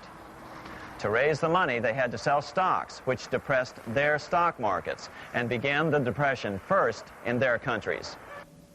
Japan, which in 1988 had among the lowest capital and reserve requirements, and thus was the most affected by the regulation, has experienced a financial crash which began almost immediately in 1989, which has wiped out a staggering 50% of the value of its stock market since 1990 and 60% of the value of its commercial real estate. The Bank of Japan has lowered its interest rates to 1/2 of 1%, practically giving away money to resurrect the economy, but still the depression worsens. Due to the $20 billion U.S. bailout of Mexico, the financial collapse in that nation is already known here. Yet despite the bailout, the economy continues to be a disaster. One huge debt after another is rolled over as new loans are being made simply to enable Mexico to pay the interest on the old loans. In the south of Mexico, the poor have been in open revolt as every spare peso is being siphoned out of the country to make interest payments. It is important to note that a radical transfer of power is taking place as nations become subservient to a supranational world central bank controlled by a handful of the world's richest bankers. As the IMF creates more and more SDRs by the stroke of a pen on IMF ledgers, more and more nations borrow them to pay interest on their mounting debts and gradually fall under the control of the faceless bureaucrats of the World Central Bank. As the worldwide depression worsens and spreads, this will give the World Central Bank the power of economic life and death over these nations. It will decide which nations will be permitted to receive further loans and which nations will starve. Despite all the rhetoric about development and the alleviation of poverty, the result is a steady transfer of wealth from the debtor nations to the money changers' central banks which control the IMF and the World Bank. For example, in 1992, the Third World debtor nations, which borrowed from the World Bank, paid $198 million more to the central banks of the developed nations for World Bank-funded purposes than they received from the World Bank. All this increases their permanent debt in exchange for temporary relief of poverty caused by prior borrowings. Already, these repayments exceed the amount of the new loans. By 1992, Africa's external debt had reached $290 billion, 2.5 times greater than in 1980, resulting in skyrocketing infant mortality rates and unemployment, deterioration of schools, housing, and the general health of the people. The entire world faces the immeasurable suffering already destroying the Third World and now Japan, all for the benefit of the money changers. As one prominent Brazilian politician put it, "The Third World War has already started. It is a silent war, not for that reason any less sinister. The war is tearing down Brazil, Latin America, and practically all the Third World. Instead of soldiers dying, there are children. It is a war over the Third World debt, one which has as its main weapon interest, a weapon more deadly than the atom bomb, more shattering than a laser beam."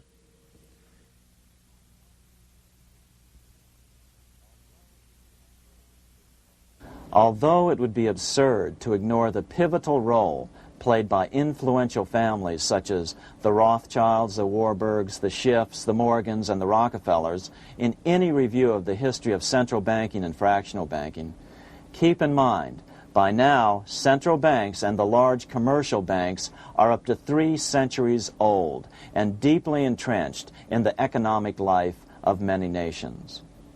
These banks are no longer dependent on clever individuals such as a Nathan Rothschild. Years ago, the question of ownership was important, but no longer. For example, both the Bank of England and the Bank of France were nationalized after World War II, and nothing changed, nothing at all. They endure and continue to grow, now protected by numerous laws, paid politicians, and mortgaged media, untouched by the changing of generations. 3 centuries have given them an aura of respectability. The old school tie is now worn by the 6th generation son, who's been raised in a system that he may never question as he is named to serve on the governing boards of countless philanthropic organizations. To focus attention today on individuals or families, or to attempt to sort out the current holders of power, serves little useful purpose and would be a distraction from the cure. The problem is far bigger than that. It is the corrupt banking system that was and is being used to consolidate vast wealth into fewer and fewer hands that is our current economic problem. Change the names of the main players now, and the problem will neither go away nor even miss a beat. Likewise, among the hordes of bureaucrats working in the World Bank, central banks, and international banks, only a tiny fraction have any idea of what's really going on. No doubt they'd be horrified to learn that their work is contributing to the terrible impoverishment and gradual enslavement of mankind to a few incredibly rich plutocrats. So really, there's no use in emphasizing the role of individuals anymore. And the problem even transcends the normal spectrum of political right and left. Both communism and socialism, as well as monopoly capitalism, have been used by the money changers. Today, they profit from either side of the new political spectrum. The big government, welfare state on the so-called left wing versus the neoconservative, laissez-faire capitalists who want big government totally out of their lives on the right wing. Either way, the bankers win. Monetary reform is the most important political issue facing this nation. That clarified, let's proceed to the conclusions in the spirit Lincoln declared, with malice towards none, with charity towards all.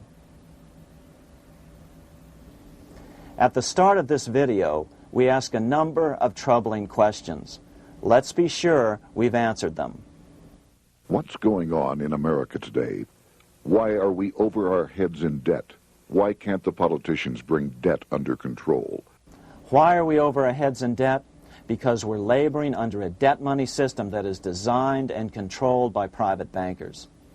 Now, some will argue that the Federal Reserve System is a quasi-governmental agency.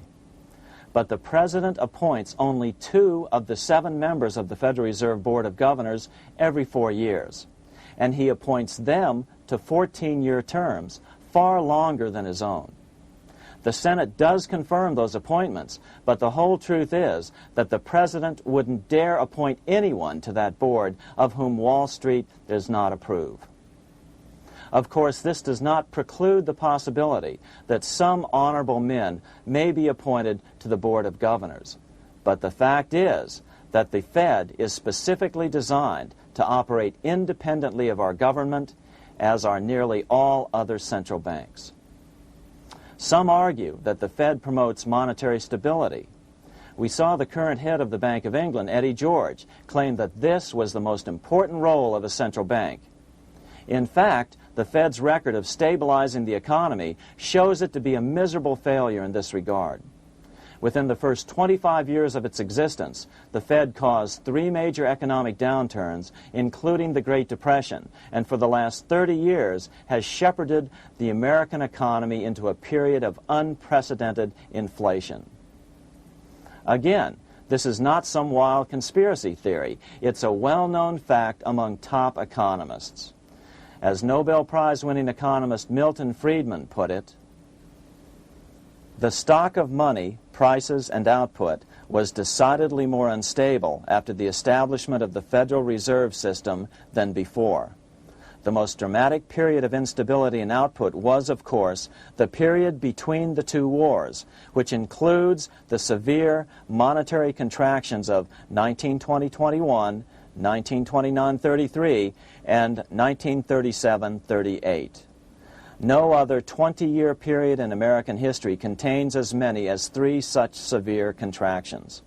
This evidence persuades me that at least a third of the price rise during and just after World War I is attributable to the establishment of the Federal Reserve System, and that the severity of each of the major contractions, 1920-21, 1929-33, and 1937-38, is directly attributable to acts of commission and omission by the reserve authorities. Any system which gives so much power and so much discretion to a few men so that mistakes, excusable or not, can have such far-reaching effects is a bad system. It is a bad system to believers in freedom just because it gives a few men such power without any effective check by the body politic. This is the key political argument against an independent central bank. To paraphrase Clemenceau, money is much too serious a matter to be left to the central bankers. We must learn from our history before it is too late. Why can't politicians control the federal debt? Because all our money is created out of debt. Again, it's a debt money system. Our money is created initially by the purchase of U.S. bonds. The public buys bonds like savings bonds, the banks buy bonds, foreigners buy bonds, and when the Fed wants to create more money in the system, it buys bonds, but pays for them with a simple bookkeeping entry which it creates out of nothing. Then this new money, created by the Fed, is multiplied by a factor of 10 by the banks thanks to the fractional reserve principle. So although the banks don't create currency, they do create checkbook money or deposits by making new loans. They even invest some of this created money. In fact, over $1 trillion of this privately created money has been used to purchase U.S. bonds on the open market, which provides the banks with roughly $50 billion in interest, risk-free, each year, less the interest they pay to some depositors. In this way, through fractional reserve lending, banks create over 90% of the money and therefore cause over 90% of our inflation. What can we do about all this? Fortunately, there's a way to fix the problem fairly easily, speedily, and without any serious financial problems. We can get our country totally out of debt in 1 to 2 years by simply paying off these U.S. bonds with debt-free U.S. notes, just like Lincoln issued. Of course, that by itself would create tremendous inflation, since our currency is presently multiplied by the fractional reserve banking system. But here's the ingenious solution, advanced in part by Milton Friedman, to keep the money supply stable and avoid inflation and deflation while the debt is retired. As the Treasury buys up its bonds on the open market with U.S. notes, the reserve requirements of your hometown local bank will be proportionally raised, so the amount of money in circulation remains constant. As those holding bonds are paid off in U.S. notes, they will deposit this money, thus making available the currency then needed by the banks to increase their reserves. Once all the U.S. bonds are replaced with U.S. notes, banks will be at 100% reserve banking instead of the fractional reserve system currently in use. From this point on, the former Fed buildings will only be needed as a central clearinghouse for checks and as vaults for U.S. notes. The Federal Reserve Act will no longer be necessary and could be repealed. Monetary power can be transferred back to the Treasury Department. There would be no further creation or contraction of money by banks. By doing it this way, our national debt can be paid off in a single year or so, and the Fed and fractional reserve banking abolished without national bankruptcy, financial collapse, inflation or deflation, or any significant change in the way the average American goes about his business. To the average person, the primary difference would be that for the first time since the Federal Reserve Act was passed in 1913, taxes would begin to go down. Now there's a real national blessing for you, rather than for Hamilton's banker friends.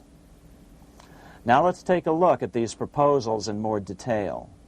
Here are the main provisions of a Monetary Reform Act which needs to be passed by Congress. We've drafted a proposed Monetary Reform Act which follows at the end of this tape. Of course, variations with the same results would be equally welcome. 1. Pay off the debt with debt-free U.S. notes. As Thomas Edison put it, if the U.S. can issue a dollar bond, it can issue a dollar bill. They both rest purely on the faith and credit of the United States government. This amounts to a simple substitution of one type of government obligation for another. One bears interest, the other doesn't.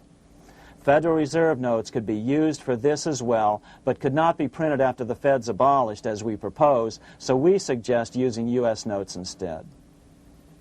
2. Abolish fractional reserve banking. As the debt is paid off, the reserve requirements of all banks and financial institutions would be raised proportionally at the same time to absorb the new U.S. notes, which would be deposited and become the bank's increased reserves. Towards the end of the first year of the transition period, the remaining liabilities of financial institutions would be assumed or acquired by the U.S. government in a one-time operation. In other words, they too would eventually be paid off with debt-free U.S. notes in order to keep the total money supply stable. At the end of the first year or so, all of the national debt would be paid, and we could start enjoying the benefits of full reserve banking. The Fed would be obsolete, an anachronism. 3. Repeal the Federal Reserve Act of 1913 and the National Banking Act of 1864. These acts delegate the money power to a private banking monopoly. They must be repealed, and the money power handed back to the Department of Treasury, where they were initially under President Abraham Lincoln. No banker or person in any way affiliated with financial institutions should be allowed to regulate banking. After the first two reforms, these acts would serve no useful purpose anyway, since they relate to a fractional reserve banking system. 4. Withdraw the U.S. from the IMF, the BIS, and the World Bank. These institutions, like the Federal Reserve, are designed to further centralize the power of the international bankers over the world's economy, and the U.S. must withdraw from them. Their harmless functions, such as currency exchange, can be accomplished either nationally or in new organizations limited to those functions. Such a monetary reform act would guarantee that the amount of money in circulation would stay very stable, causing neither inflation nor deflation. Remember, for the last 3 decades, the Fed has doubled the American money supply every 10 years. That fact and fractional reserve banking are the real causes of inflation and the reduction in our buying power, a hidden tax. These and other taxes are the real reasons both parents now have to work just to get by. The money supply should increase slowly to keep prices stable, roughly in proportion to population growth, about 3% per year, not at the whim of a group of bankers meeting in secret. In fact, all future decisions on how much money will be in the American economy must be made based on statistics of population growth and the price level index. The new monetary regulators and the Treasury Department, perhaps called the Monetary Committee, would have absolutely no discretion in this matter except in time of declared war. This would ensure a steady, stable money growth of roughly 3% per year, resulting in stable prices and no sharp changes in the money supply. To make certain the process is completely open and honest, all deliberations would be public, not secret, as meetings of the Fed's Board of Governors are today. How do we know this will work? Because these steps remove the 2 major causes of economic instability, the Fed and fractional reserve banking, and the newest one as well, the BIS, Bank of International Settlements. But most importantly, the danger of a severe depression would be eliminated. Let's listen to Milton Friedman on the single cause of severe economic depressions. I know of no severe depression in any country or any time that was not accompanied by a sharp decline in the stock of money, and equally of no sharp decline in the stock of money that was not accompanied by a severe depression. Issuing our own currency is not a radical solution. It's been advocated by Presidents Jefferson, Madison, Jackson, Van Buren, and Lincoln.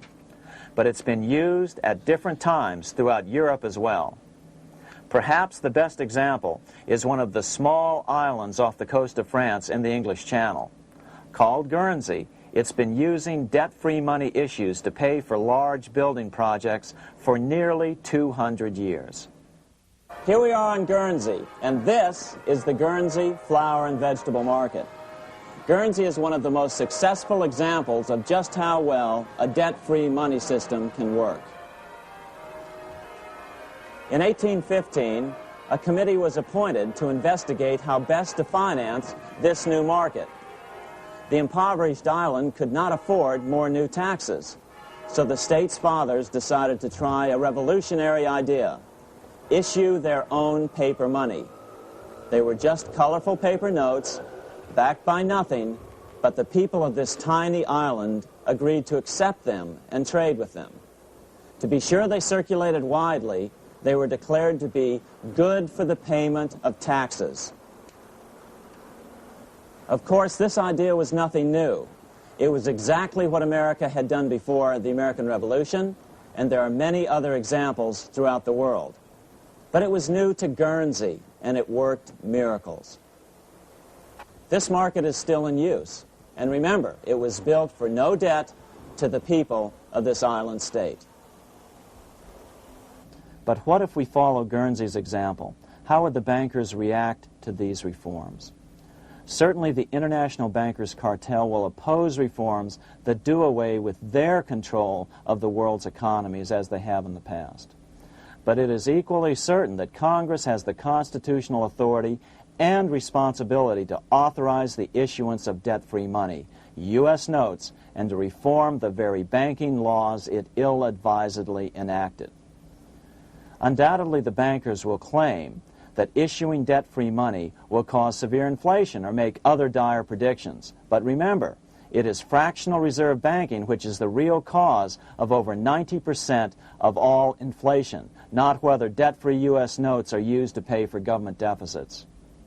In the current system, any spending excesses on the part of Congress are turned into more debt bonds, and the 10% purchased by the Fed are then multiplied many times over by the bankers, causing over 90% of all inflation. Our fractional reserve and debt-based banking system is the problem. We must ignore its inevitable resistance to reform and remain firm until the cure is complete. As the director of the Bank of England in the 1920s, Sir Josiah Stamp put it, referring to this modern fractional reserve banking system, "Banking is conceived in iniquity and born in sin. Bankers own the earth. Take it away from them, but leave them the power to create money and control credit, and with the flick of a pen, they will create enough money to buy it back again. Take this great power away from the bankers, and all great fortunes like mine will disappear, and they ought to disappear, for this would be a better and happier world to live in. But if you want to continue the slaves of bankers and pay the cost of your own slavery, let them continue to create money and to control credit." Americans are slowly figuring this out. Today, over 3,200 cities and counties have endorsed the proposal of a nonprofit organization called Sovereignty. The Sovereignty movement calls for Congress to authorize the Secretary of the Treasury to issue $90 billion per year of U.S. notes, not Federal Reserve notes nor debt-based bonds, to loan money interest-free to cities, counties, and school districts for needed capital improvements. Remarkably, and to their praise, the Community Bankers Association of Illinois, representing 515 member banks, has endorsed this sovereignty proposal, a good step in the right direction. As Milton Friedman has repeatedly pointed out, no severe depression can occur without a severe contraction of money. In our system, only the Fed, the Bank of International Settlements, with U.S. bankers' cooperation, or a combination of the largest Wall Street banks could cause a depression. In other words, our economy is so huge and resilient, a depression just can't happen by accident. Unless we reform our banking system, they will always have that power. They can pull the plug on our economy anytime they choose. The only solution is to abolish the Fed and the fractional reserve banking system and withdraw from the BIS. Only that will break the power of the international bankers over our economy. And keep in mind, a stock market crash itself cannot cause a severe depression. Only the severe contraction of our money supply can cause a severe depression. The stock market crash of 1929 only wiped out market speculators, mostly the small to medium ones, resulting in $3 billion in wealth changing hands. But it served as a smokescreen for a 33% contraction in credit by the Fed over the next 4 years, which resulted in over $40 billion in wealth from the American middle class being transferred to the big banks.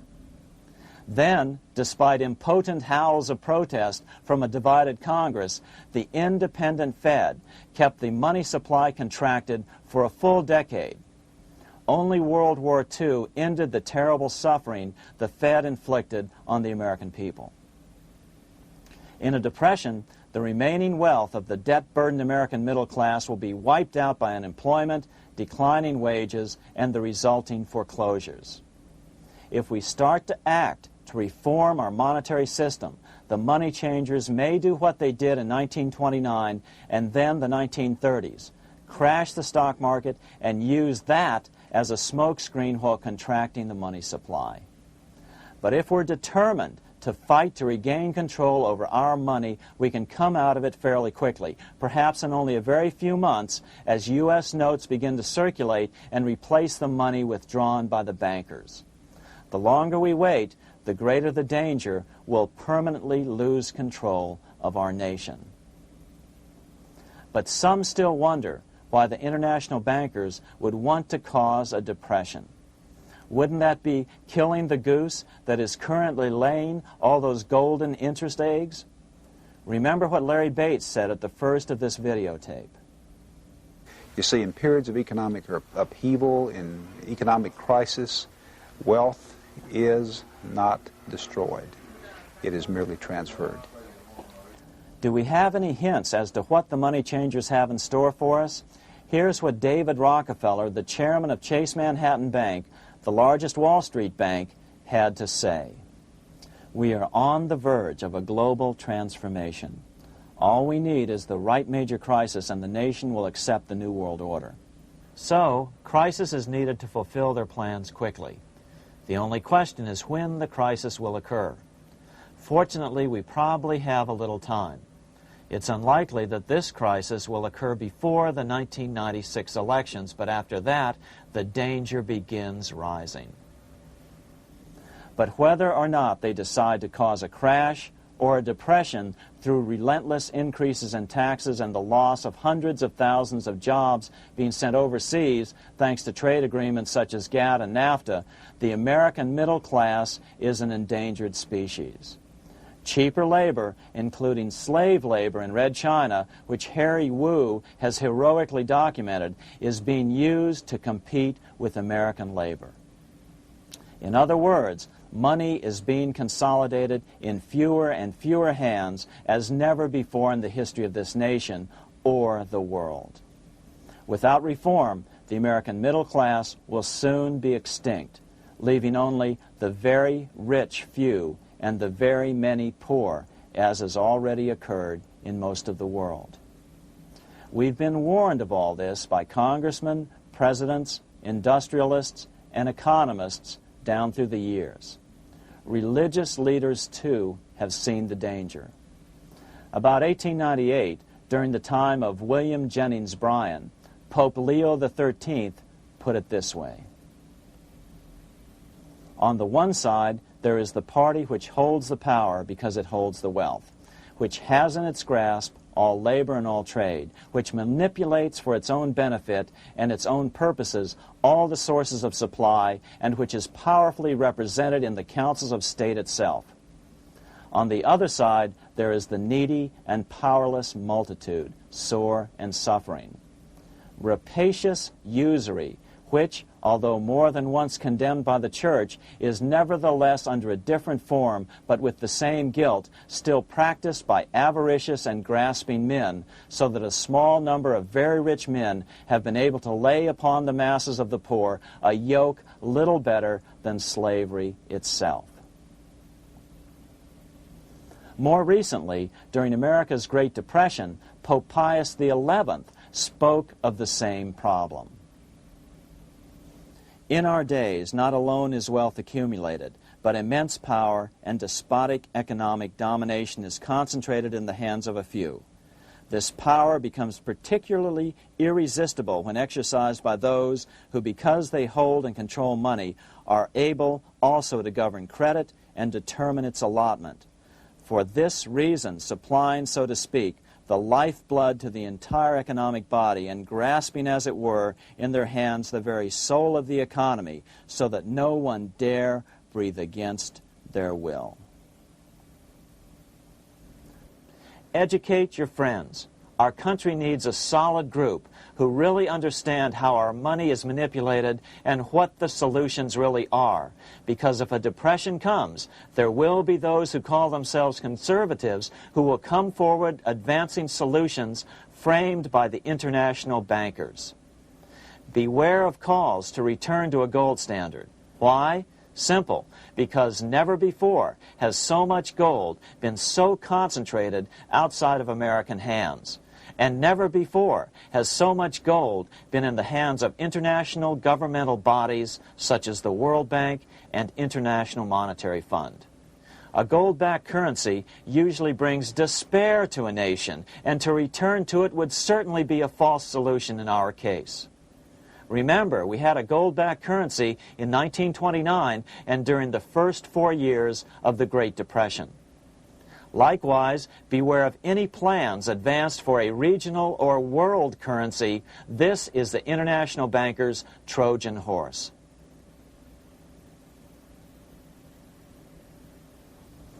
Educate your member of Congress. It only takes a few persuasive members to make the others pay attention. Most congressmen just don't understand the system. Some understand it, but are so influenced by bank-packed contributions that they ignore it, not realizing the gravity of their neglect. We hope we've made a valuable contribution to the national debate on monetary reform. It remains for each man to do his duty, consistent with his state in life. May God give us the light to help reform our nation and ourselves. We say ourselves because ultimately vast multitudes of men are going to be driven more and more to desperation by the accumulation of the world's wealth in fewer and fewer hands. Men will tend to become like their oppressors, selfish and greedy. Rather, let's keep in mind during this period of reform a warning not to lose sight of greater things, as Pope Pius XI put it. For what will it profit men that a more prudent distribution and use of riches make it possible for them to gain even the whole world, if thereby they suffer the loss of their own souls? What will it profit to teach them sound principles in economics, if they permit themselves to be so swept away by selfishness, by unbridled and sordid greed, that hearing the commandments of the Lord, they do all things contrary?